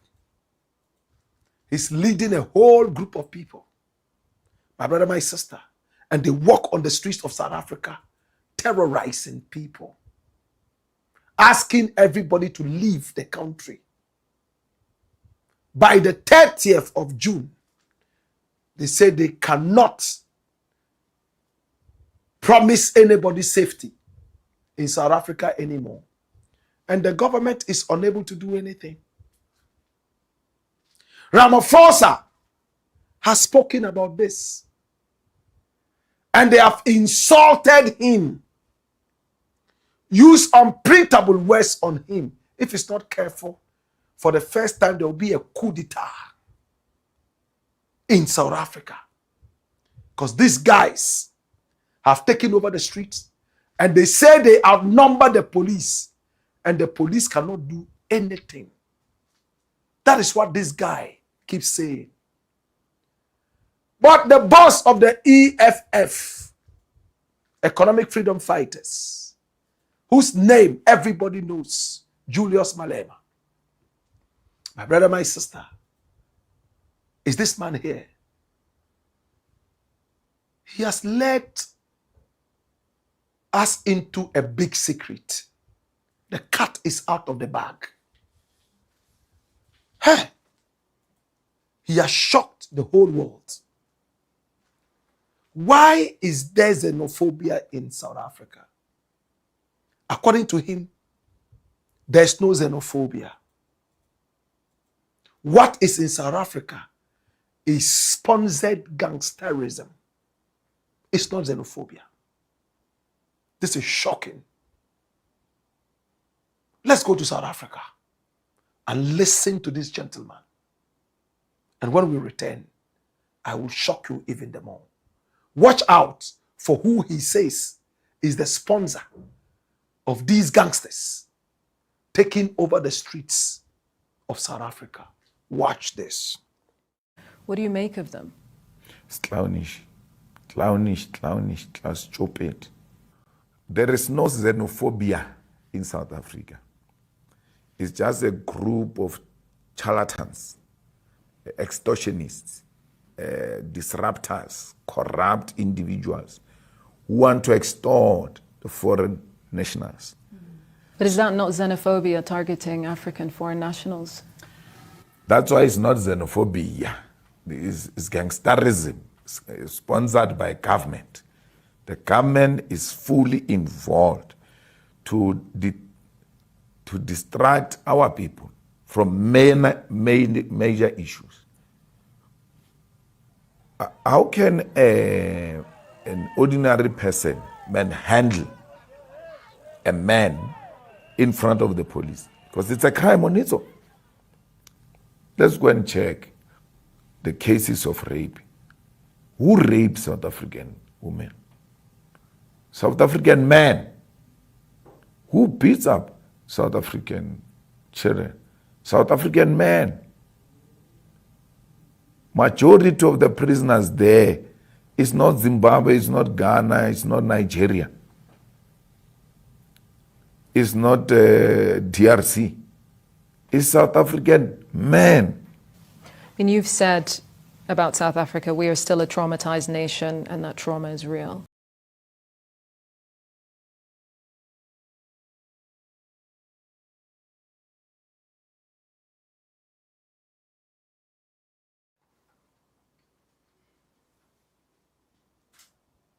He says that there is no xenophobia in South Africa. This is sponsored gangsterism. And he says, how can you call this xenophobia when government officials are standing by, police and soldier standing by, aloof, watching these gangsters beat people on the streets, kill people on the streets, and you say the government is not complicit? The government can make all the speeches. The government can talk. The government is the sponsor of this. But if the government is the sponsor of this, I want to understand the political implications. Why would the government sponsor the chasing out of other Africans? What is it going to benefit? Your guess is as good as mine. But let's listen to this guy, and we would understand exactly why he says that the government is complicit in this. I want you to open your ears. This is a tape from a couple of years back, and this explains why he thinks and believes that the government is the sponsor of this gangsterism. Watch this. What do you say to some of the people who say, you know what, we love what the EFF is doing, but the manner in which their leader speaks about foreigners, so to speak, somehow dissuades us? Don't vote for me. I don't want that vote. I don't want a xenophobic vote. I love my African people. The same way I love my mother and my grandmother. I'm in love with Africans. Africans are hated everywhere. You go to America, the black skin is a source of hatred. You go to UK, a black skin is a source of hatred. You're asking me to join in the hatred of black people. I know what the hatred of my skin did during apartheid. I'm not going to do that. I'm not going to be asked that I should stand at the border, at the fence between Limpopo and Zimbabwe and block a mother who's carrying a child, only crossing to get a medication in Musina and going back to Zimbabwe because there is a problem in Zimbabwe. I refuse to join that chorus. And if that will not make me the president of this country, I'm happy that let me die with my conscience being clear than being a president who has emerged through selling out his own soul. Nobody asked me to feel like this. Yeah. I feel very strongly about black people. I feel very strong about African continent. And I would rather not be a president because I know for a fact that this is an establishment that is spreading this anti-blackness that we experience everywhere else. It's not true. There's jobs in the restaurants. There's Lesotho women who are working in our houses. Yeah. Our sisters don't want to work there. They've gone to schools. They want quality jobs. Not that they look down on these jobs. They are saying, I cannot, with a diploma, with N6, with qualifications, go and be a domestic worker. Yeah. We want more. Who wants to go and work and be paid with wine in the Cape farms? Who wants to do that of South Africans? Yeah. Let me and you take trucks and buses now and go and fetch those foreigners who are working there during harvesting season in the Cape wines. Let's go and take them. And let's see what's going to happen to those Cape wines. All of those grapes are going to get rotten because our people will never agree to work in exchange for wine. Never will I. Nothing will persuade me. Not the results of the elections, not a gun on my head, not any form of intimidation will persuade me to hate on black people. I will never hate on Africans, not even for votes. Do not vote for me if you don't love Africans and you want me to hate them. I won't do that. I think if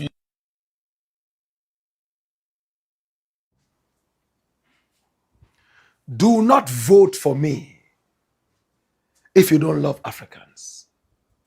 Do not vote for me and give me your xenophobic votes. That is the catchphrase.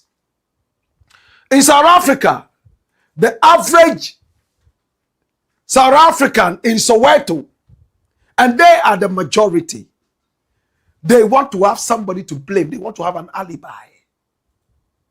They love scapegoating. They don't want to face reality. Instead of coming out of their closets, shake off the blankets, shake off the ice and the cold, and going out to hit the road and work. No, they want government stipends. So when the so-called foreigners come and work so hard, they envy them. Yet if they leave the economy, the average South African will never hit the road. As Julius Malema said. My brother, the grapes will rot up in Durban. The grapes will rot up in Cape Town. The wine factories would all be closed down. And the South African economy would suffer. For the white man, he's made his money. He can fly out and go sit in the Bahamas and drink other wines, and he's okay. But it will create chaos. After all, they own over 80% of the South African economy. Now, to those who still do not see why the South African government can sponsor this gangsterism clothed in xenophobia, this is the answer. Julius Malema said this, and he keeps losing the elections every time. It's like Galamsey in Ghana. You actively try to fight Galamsey, you will lose votes. You try to fight tribalism, you will lose votes. So what do politicians do? They pretend they are fighting tribalism. Galamsey, yet they are sponsoring both. That is the meaning of what our brother Julius Malema is trying to tell us. In South Africa, all these people are more than just interested in xenophobia. They want to have somebody to blame for their laziness. And if you try to stop them, you bear their brand. So what do? You sponsor them and pretend with the long speeches that you don't like what they are doing. Yet after doing this, they come back to you and you are their paymaster. Finally, these same people now have the effrontery to say that their president has failed. In fact, they are bigger than the police and the immigration. And all those institutions have failed. They are the real owners of the land. Can you see where they are taking South Africa to? Malema has made his point. Clean and nice. There is no xenophobia in South Africa. There is gangsterism. And that gangsterism is sponsored by the government. That is why police and soldier can stand aloof and watch people shot and killed, set ablaze, beaten to death. And yet, they watch and smile because they have the instructions of the government to treat them with kids' gloves, Malema says, I don't like those votes. And by declaring that, he keeps losing elections. The day South Africa will win, W-E-A-N, not victory. The day South Africa would win itself from xenophobia, Africa will be totally united and independent. These guys, they have xenophobia in their bones. They were born with xenophobic tendencies, lazy, most of them. They envy those who work hard. How do you call that in English? I know how to say it in Chi. Konongo kaya. Unswa. Obi beswa. Na eya uya. Uya konongo kaya. Is a black pot. AKA Kukushonamo, where we speak truth to power. Story number 5. Watch this. Ghana shocked. CEDI is worst performing currency now. Hey, is it not interesting?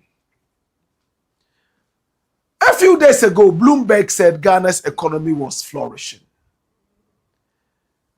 Ghanaians are feeling it everywhere. The Ghanaian cedi is showing muscle. The dollar is beginning to respect the Ghanaian cedi. Then just yesterday, Reuters published that the Ghana cedi is the worst performing currency in the whole of the sub-region. How? What is the problem? Many Ghanaians are shocked. Ghanaians do not understand what this is. But we have the answers. You know Reuters, don't you? Reuters is a powerful news outlet. It published it. And it's all over the internet in Ghana. All over the news portals. That's it on Ghana Web. CEDI ranked worst performing currency in West Africa amid continued decline. And this is it. My brother, my sister, it says Ghana cedi has become one of the worst performing currencies in sub-Saharan Africa in 2026. And this is CDR Africa. Persistent forest demand from importers and the energy sector continues to drive a steady decline. Now, despite easing inflation and improving economic indicators, the cedi's depreciation is worsening the cost of living and pushing prices of goods higher. And this is what Reuters, leave it there. Are you seeing what I see? It says what? The persistent forex demand from importers and the energy sector continues to drive its steady decline. Ghanaians are busily demanding dollar. Everybody's looking for dollar. Now the cedi is showing muscle to the dollar. So with some few cedis, you get a lot of dollars. It's time now to go for dollars. Dollars, let's get it. So that we go out there and import. Forgetting that the more you go for the dollar, the more you increase the demand. And when the demand increases, ceteris paribus, the price of the dollar increases. This is simple economics. When a woman bakes bread and she sells a loaf of bread for 2 cedis, she bakes 100 loaves of bread a day. It takes a whole day to sell. Now people come to realize that the bread is nice. Now when she bakes it within 2 hours, all 100 loaves are gone. You know what she will do? She will start to produce more. Because people are buying more. And when you continue buying to a certain point, you know what she would do? She would increase the price. And she will make more money. Because demand has increased. It's just normal that when the demand for a certain product increases, the producer might just think about increasing the price so they can make what? More money. That's one reason the CEDI is beginning to fluctuate against the dollar. We are rushing for the dollar because now with some few CEDIs, we can get the dollar. You can't go to China and spend CEDIs until we start to talk to China and try to agree with China. Accept the use of our currency in your country. We would also accept the use of your currency in our country. Then the CEDI can become more international. The CEDI has no value outside Ghana. Togo might accept CEDI. Nigeria might accept CEDI right at the border. A few traders coming to Ghana might accept it.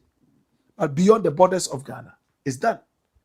Now the oil-rich countries like Iran, Iraq, and Saudi Arabia and the rest, there was a time they came together with America and agreed that, you know what? For you to buy our oil, you have to get the American dollar. Use that's the wisdom America used. They became friends and trading partners with Saudi Arabia and the rest, and they agreed, whoever is buying your oil must use our currency, the American dollar, because we are friends.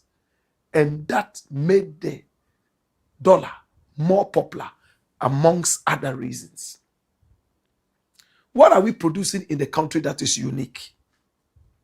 Can we now start saying that whoever is coming to Ghana to buy our gold must buy it in CEDIs? We are the only country in the world that produces this kind of gold, this kind of cocoa, this kind of oil. The unique products that we have in our country, we have to start pricing that in Ghana City. Yet in our country, you go to hotels and they are charging in dollars. The real estate businesses, they are all charging in dollars. Listen to them advertising in the media. Oh, a plot of land, and this plot of land is $5,000, and then if you are buying the house, $1 million. And at a point, you might think that you are even on the streets of New York. Everybody's talking dollar. The more you talk dollar, the more you kill the CEDI.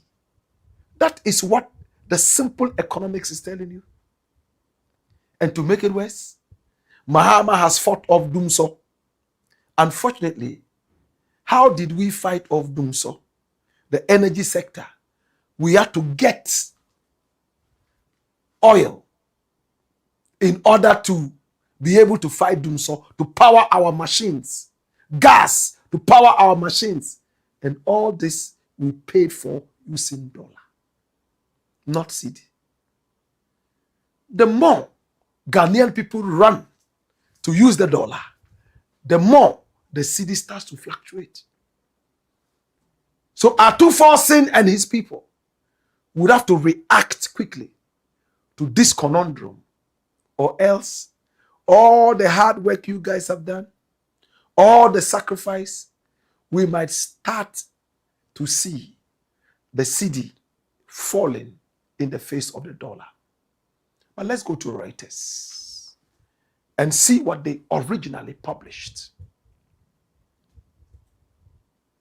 Watch this. Africa Forex, FX means Forex. Ghana's currency under pressure.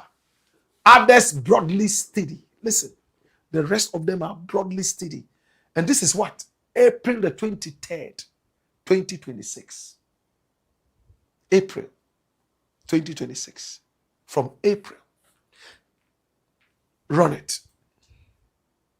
Accra, 23rd April. Ghana's currency is seen continuing its decline against the dollar in the next week to Thursday. Those of Kenya, Uganda, Nigeria are expected to be broadly steady, and Zambians could gain traders. Could gain, traders said. Ghana's CEDI is likely to extend its gradual slide on firm corporate dollar demand and limited supply. Dash this. Now, this is the other reason, and that's the most important to me. Those ones are just cautionary. The next thing is that there's a fight on the Ghana economy. You are aware? Remember, we broke the news about the fight on Ghana gold when the IMF and all those people came to tell us, oh, you know what?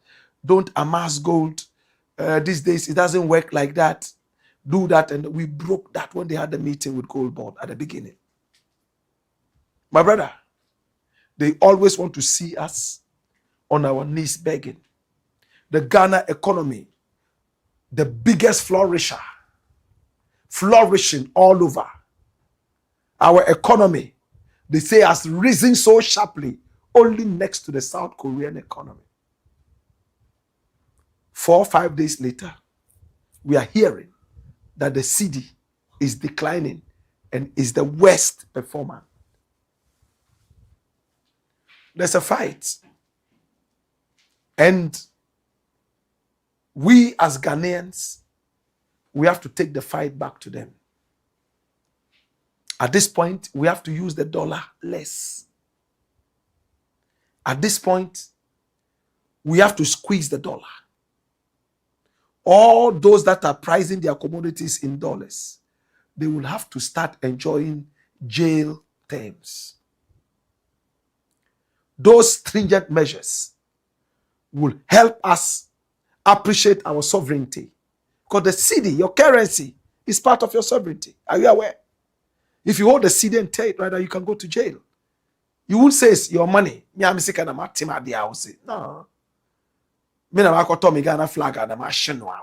No. It's a sign of the sovereignty. It's time to look at those hotels that are charging in dollars. The real estate business, dollarized.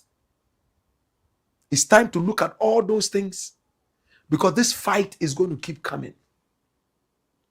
They are those that control the narrative. They feed you with the news. So they tell you what they want you to hear. Your economy could be there. They will tell you it's here. It's a way of psychologically defeating you. But whatever it is, to be forewarned is to be forearmed. Let's look at the way we are running after the dollar, dollarizing the whole economy. We have to be careful. And again, we must be extra careful when these people come praising us. They praise us, get our confidence and trust, so that anything they tell us, we have no reason to say is false. After all, they've praised you before. Now they are coming to tell you the other side, and you say that is false. We must have our own denominators. We must have our own yardsticks. Yes, we don't live on an island, but we have the right to also produce our own yardsticks. Or else, this fight is going to keep on coming. It's political. Until then, it will be difficult to be truly financially independent. Is the Blakk Pot, aka KWESI, where we speak truth to power. When we return, we have a final story. Hey, yeah, hey, yo, wayo,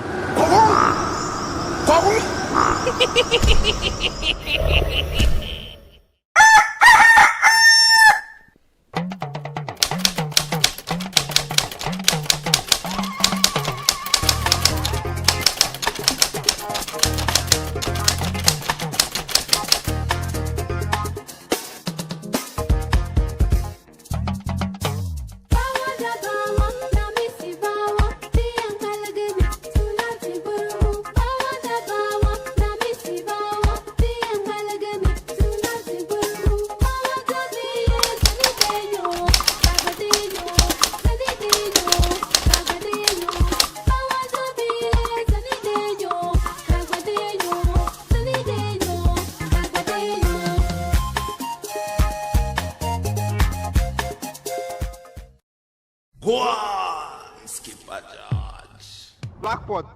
Koku shoda man.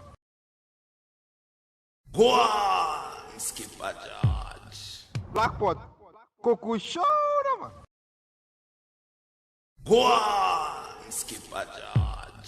Blackpot. Koku shoda man.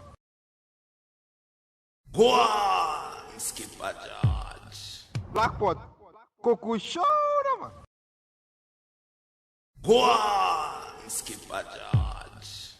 Blackpot. Koku shoda man. It's the Blackpot, aka Kukushonamo. And here we speak truth to power. Thank you so much. We appreciate you. At this point, let me say thank you so much to our sponsors. Hey, Tesori D'Oriente. Turn every single shower into a royal experience with Tesori D'Oriente. We are also sponsored by the kind courtesy of Millennium Insurance, your trustworthy partner. We are also sponsored by the kind courtesy of Lemfi. No transfer fees, and you get the most competitive rates. And the transfer comes in just seconds, right in your Momo account or right there inside your bank account. It's the Blackpot. Your advert will do so well on this show. We are the biggest on the internet when it comes to Pan-Africanism and patriotism.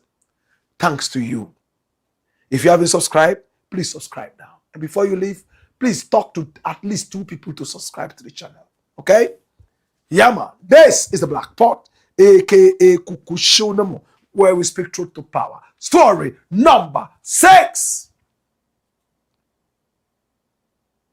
Watch this. Hey, not timid. When Ghana starts, South Africa can take it. Angry Ghana consular fumes. Now the Ghana ambassador or the consular to South Africa is angry.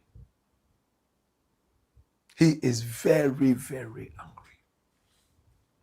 And his anger is burning deep inside him.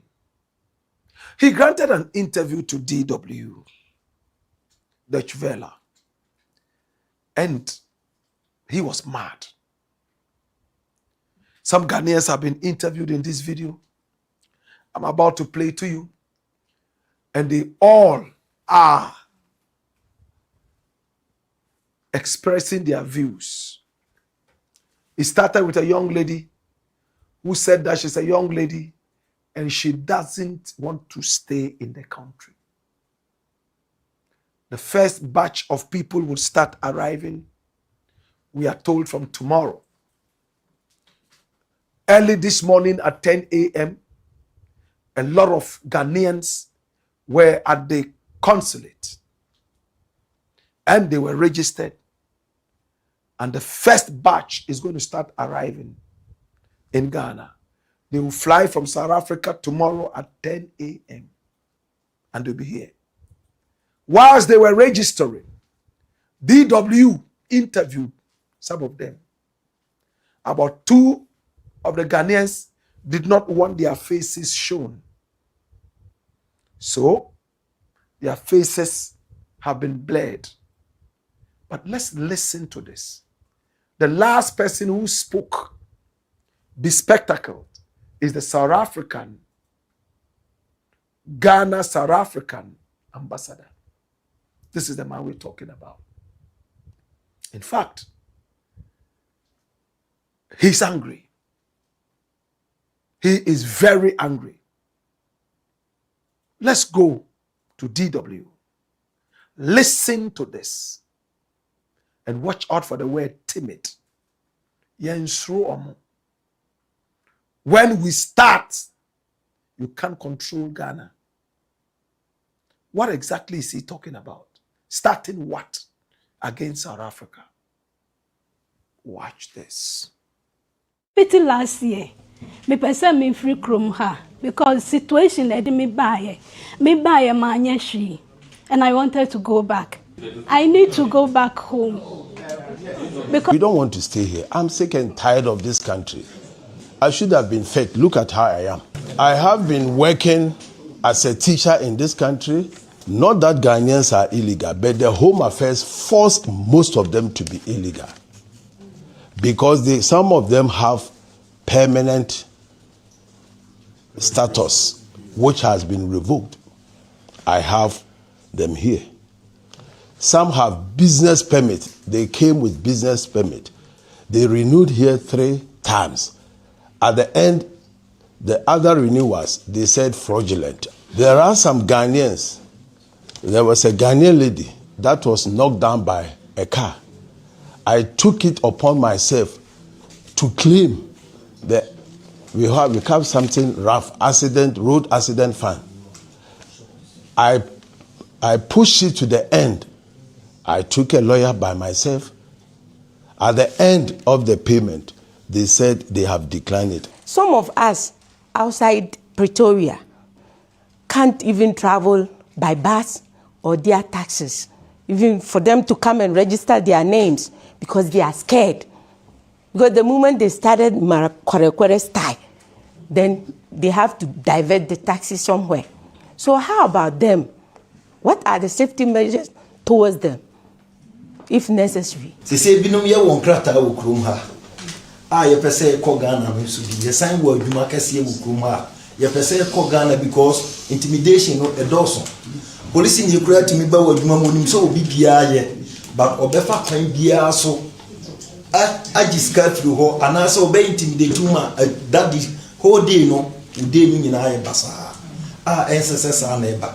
Inti yesre papa say ono de owano okasa yetie se pa no mpesa ya ye won krata no kra ye nko yekrumu a omo nka kire ye ntokwa bia nim ye ba ya mfa yama ye betumi asenya ko ye chiboko se be ye na ye no omunya anototu bia eye me denra me hu akola no a ukofa no free airport no me hu ye ne me kan ya ne say no akola no agu anim as because what the misinformation le ko airport ho omo efili form no wo me group no nyina omo frɛ me am se mo ntwen papa no se tam so a obek ma mo tam na mo nyina ma ba airport inti obi an kan kyerɛ na wo adi mirika na ko airport but anopa me say hu se wa ko fa no a wo no kasa no me kan ya ne say hallelujah papa na yi efrɛ ni nguase ni nyina mo inti me srɛw aduma papa na wo ya ne obetio ne wontie ye de mpaibo eta wachi ye ne sa amaye na yinim say you get to Kenya. So what we are seeing or witnessing is not something that is going to end today. Most of them have put these guys who are doing these demonstrations on a payroll, a strong one. So it's not something that's going to end today.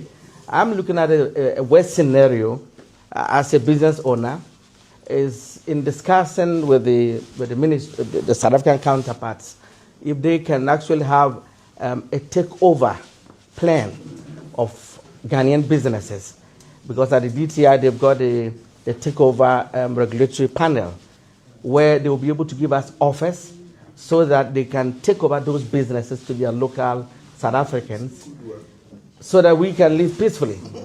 Because at times it's also so difficult having stayed for years running businesses and you just have to leave. And many of our staff are also leaving, and at the end of the day, how are we going to pay the rent? I personally, I'm even ready to go back to Ghana, but because of certain situation, because my children are here, there's no way I can also leave them behind. Refugee penisa so ya na force say at the end of the day we be charge ho. Ya ma usikampo 2000 ni engineer ma say 3 months betua na san renew eno kra ya enye ma. Na permit no so a yenye ma. Enti ya no wo accuse ye say Ghana for yen pepepes ya papa midinyamidin sra bo say enye no kore. Eye womo na womo ma yenye nkrata na nka amfo obi hu so oba bua sika no kakra na ode ayede a ebe ma ne ho ahe ha no ne watumi atena oman ni mu but yenya ne senti no da bia na yemu bebre asem aye mobo. I think that these are people that are in here voluntarily as part of those who wants to be repatriated back home. We are starting the process of screening them and ensuring that they take all the dots that they have to take so that on Wednesday they will be the part of the 300 people that will be going to Ghana. And why? What reasons are they giving you to be here? Are they feeling threatened? They've been attacked? Well, their lives have come to a standstill. They don't feel safe. They don't feel happy. The challenges as to these demonstrations, this rather unrest, xenophobic attacks on them, most of them feel that their time here is done because they believe that they are here to work genuinely to help the country and also to help themselves. If that purpose is defeated, then they don't know the reason why they should continue to be in this country. So they are willing and ready to go back home, to go start life all over. With the group of people that have been here, are there some that have been physically attacked, or is the threats and the marches that happen? I think with the numbers that we have here, about 10, 20 people that we've documented have been attacked. Physical abuse, physical attacks. And I believe that it's not right in the Committee of Nations, especially in the AU model, that we'll be doing these sort of things to one another as Africans. We've seen Ghana taking South Africa even to the AU. Does it mean Ghana supports illegal immigration in South Africa? What's the stance of Pratt? I think Ghana's problem is that the approach to which we resolve the issue. Globally, we know that illegal migration has always been a challenge, a big challenge. How we solve it proactively is what the difference is. We've engaged your South African authorities on several occasions. They've been very, very helpful, but we have move from that point to the point where the demonstrators don't listen to whatever government says again. That is where the challenge is, because at the end of the day, they are taking the laws into their own hands. I remember President Ramaphosa giving a statement condemning this act, only for the same demonstrators to say that they've given foreigners till June 30th and that they would not listen to the president. What does that mean? That is disrespect for authority, and I think that is something that we all have to frown upon. Just give us a rundown of what is happening here and how will it culminate into traveling and when. So once we are done with the screening of them, we'll let them know the numbers that are going to Ghana. We are expecting to have about 200, 300 people here today. Home Affairs will start setting up on Wednesday at 10 a.m. today for them to be able to leave on Wednesday at 6 a.m. to Ghana. The other groups, since we had there about 800 of them that have shown interest in joining? So the first group has an aircraft that will take 300. After some few days, we'll take another 300, and then there'll be a third flight for 300, making sure that we get everybody back home. Is it a set moment that Africans would feel unsafe in an African country? That is where the Pan-African dream that we all believe we should have has fallen limbo in South Africa. I sometimes listen to the demonstrators and their leaders, and I feel ashamed as an African, because some of the rhetoric, some of the things they say. Look, we all believe in diplomacy. We all believe that the world has moved from one of being in isolation to a global community. If you do these things that they are doing and there are reprisals in other countries, how does it affect us as Africans? Africa has clamored for visa-free and borderless societies. We are not saying that let criminals or individuals without documents enter, but regulate it in a way that will help in discussing the issue and solving the issues of illegal migration. Ghana is not happy. We have foreigners in our countries as well. Are we chasing them on the street? Are we going to their shops? Are we taking their keys from them? No. You hear people in this South Africa, people that should know better, using very unprintable words on, for example, our president in Ghana and our foreign affairs minister. Let me sign a word of caution that it is not that we are timid. It is not that we cannot have the same things they are saying about our president. You can do whatever you want to do in South Africa, but we beg them, do not bring in our president into this. Do not use those words that you are using against our leaders in Ghana, because it will get to a point that when the Ghanaian want to use the same words, we will not be able to stop them. It doesn't mean that we should do this when we know that diplomatically we are able to solve this issue. So the name calling, the insults, the other thing, well, I believe that after President Cyril Ramaphosa, His Excellency Kwasi Benjamin, that's his name, Ghana's ambassador to South Africa, consular to South Africa. Well, he said it. They are using unprintable words on the Ghanaian president, the Minister of Foreign Affairs, and the Ghanaian people, and all that. We can do that. Ghanaians love to talk. We can do 1 trillion times that. And when we start, there won't be peace, because we are not timid. When we start, you can't stop the Ghanaian. That's what he's saying. But in the interim, today is Monday. Tomorrow, everybody is going to be gutted. And Wednesday, that's a correction, they will start arriving in Ghana. Well, I am glad. But there are some South Africans, especially the older folks, who are crying. Thabo Mbeki has been crying that this is happening, because he's old enough to tell the history of apartheid. old enough to talk about how other African countries supported South Africa. In fact, an apartheid soldier who went all the way to Zimbabwe and some other countries in Africa in the days of apartheid granted an interview and he cried. I'll take you through that interview and we close. Watch this. We must not create an impression that we're xenophobic, because what should have happened to us when we prosecuted the struggle? Should have been put in jail in Zambia and Angola. On the contrary, we're given shelter and food and everything to be able, we're carrying arms in their countries. And they never said that we were foreigners. They allowed us to carry arms, bombs, and bullets in their countries. They never chased us around. They protected our houses. I mean, so we were not having legal papers. I didn't have an ID from Mozambique or anything, or Zambia, but I moved around there. So I'm saying we must be careful how we react. We must distinguish between those who are criminals and coming up through the green border and those who are just from other countries. We must make that clear distinction. And this His name is Matthew Sposa, former treasurer. He saw what happened in the days of apartheid. When they all ran into Zimbabwe, Zambia, and those places. In fact, they were received with open arms. He is crying what he's seen in South Africa. He says, we have to be careful. The ancestors will never forgive us. Well, you heard some of the Ghanaians speak. They said these xenophobic attacks, they don't see any end in sight. They have been doing this and they will continue doing that until every foreigner is out and they see the repercussions. It doesn't look like South Africa would stop in this journey of xenophobia. It's the Black Pot, aka KWESI. And here we speak truth to power. Welcome to our Ghanaians coming home. Welcome to Nigerians going home. Please find something to do here. It just tells you that there is home and there is home. And there's no place like home. It's the Black Pot, aka KWESI. And here we speak truth to power. I want to say thank you. Now let's take your messages. And we are done for the day. Our numbers are scrolling on the screen. Pick up the numbers and do business with us. Okay? Maybe you have a story you want us to follow up on. We are happy to do that. Ben Azu says it's time. Patawo says, hello, Black Rasta. Fatau Adams is smiling. McCarthy Corey says, Black, move of fire. Watching you live from Adan.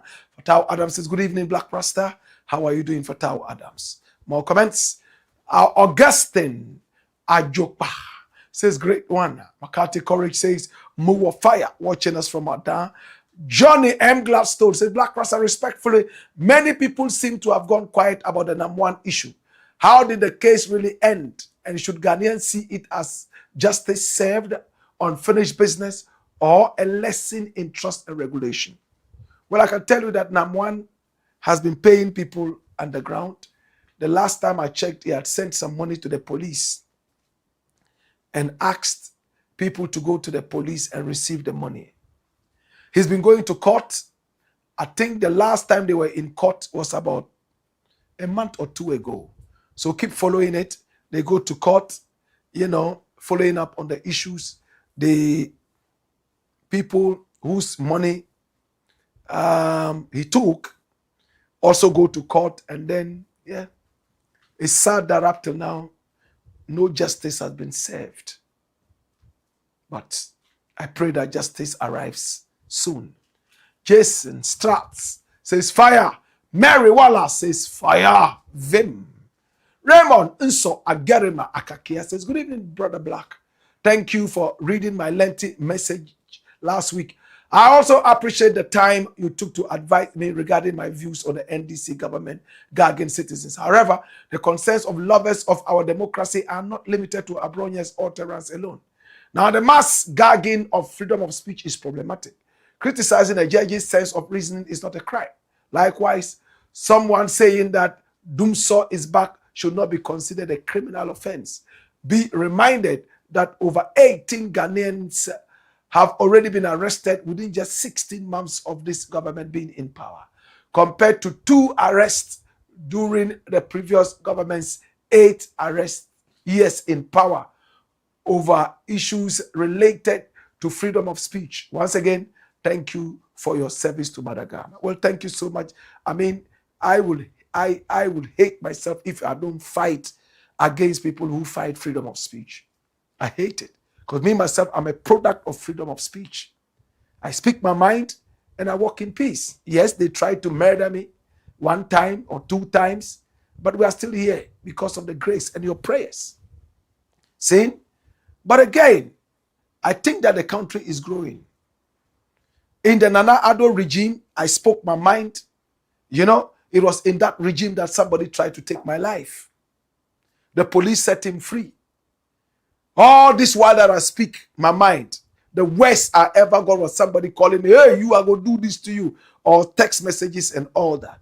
But where somebody brought a gun and tried to take my life, it was under Nana Addo's regime. And just Google it. Blakk Rasta attacked by gunman. It was a xylophone. The person was shot several times. CCTV camera caught everything on tape. Did you ever hear it?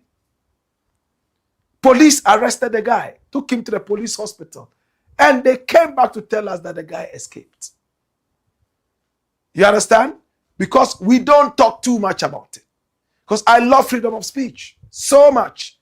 In Nigeria, I'm granting an interview, and I can't even say ganja on radio or marijuana on radio. No, we don't say that. They say, then what kind of media do you have? It's like cartoon character channel where everything is censored. You understand? Again, we should also talk about the unprecedented nature of our economy booming. We should also look at the fact that we have sent people to court, prosecuted people in just 1 year. Unprecedented, 5 big cases. These are all good. Okay? So freedom of speech. Abronya did not only criticize the judge. In fact, he used unprintable words. He is grammatically sick. He is a political judge. He doesn't fit to be a judge. This is no longer critique. You know what it is? It is stepping down and trampling the integrity of the judge in the judiciary. That's what it is. If you can say a judge is not qualified to be there, did the judge pass the exam and all that? You're lowering the integrity. You could say the same things without asking if he passed his examination. Okay? So when we say Abronya critiqued, we should also go into the details. Remember when he said the judge wrote bad grammar and all that? What grammar does Abronya know? If anyone can critique grammar, Abronya should be the last in the queue. Abronya, can he write myself properly? Myself, my name is Kwame, blah, blah, blah. I was born. Can he do that? Yet he critiqued somebody. If he had said, yes, sit ne bro fukra nye, that's the reported speech. Was it ne bro fukra nye, grammatical error. Grammar bena Abronya nim. You understand? I mean, it's my brethren. Despite our differences, I love him. If I meet Abronya today, you will wonder. Okay? But again, I would always fight against people who fight freedom of speech. It doesn't matter who you are. Yes, but freedom of speech should not be absolute. People just say anything.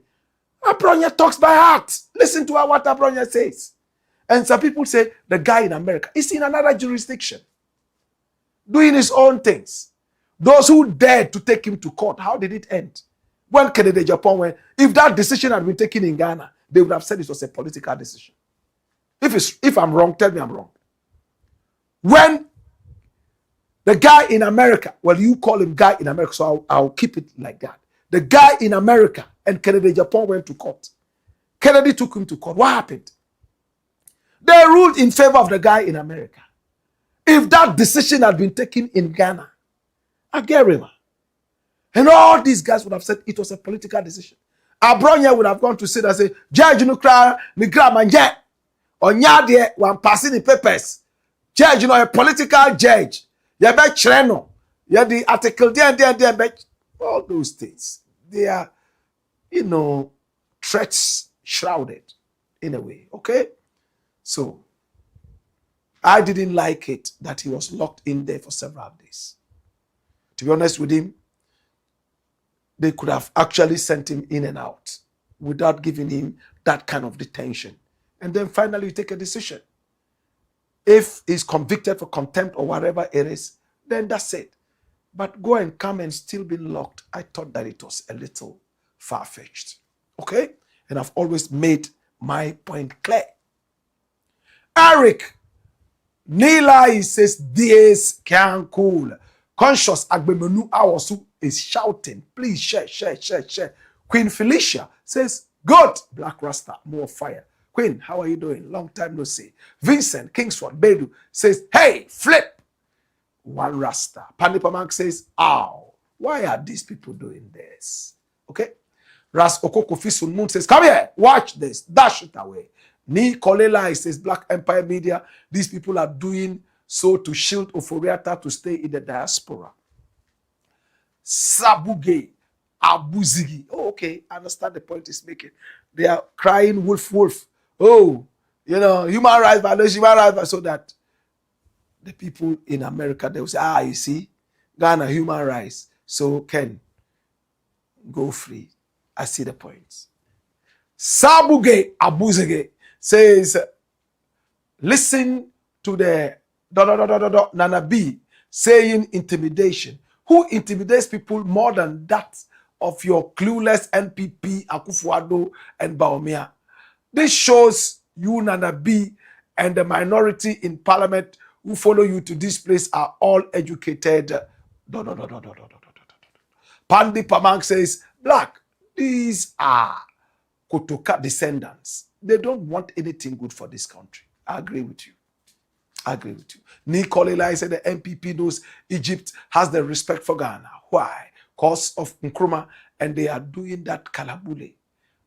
This is exactly their attitude during Nkrumah's time. Okay, that was their attitude. Okay, Sabuge Abuzigi says his father was invading the taxes, and that was why his father's factory was shut down. Not like when Kufuor and AKUFO-ADDO came and did worse. You know, okay. Fuseni Aziz is smiling. Isa Yesu says, teach Black Rasta. More comments. Akana Yozura says, welcome, legendary Black. In fact, this party called NPP, I don't know what is wrong with them. Yeah, they should be in opposition. So being in opposition is something that you can't take, or what? They have been in power for 8 years, and they did nothing for Ghana.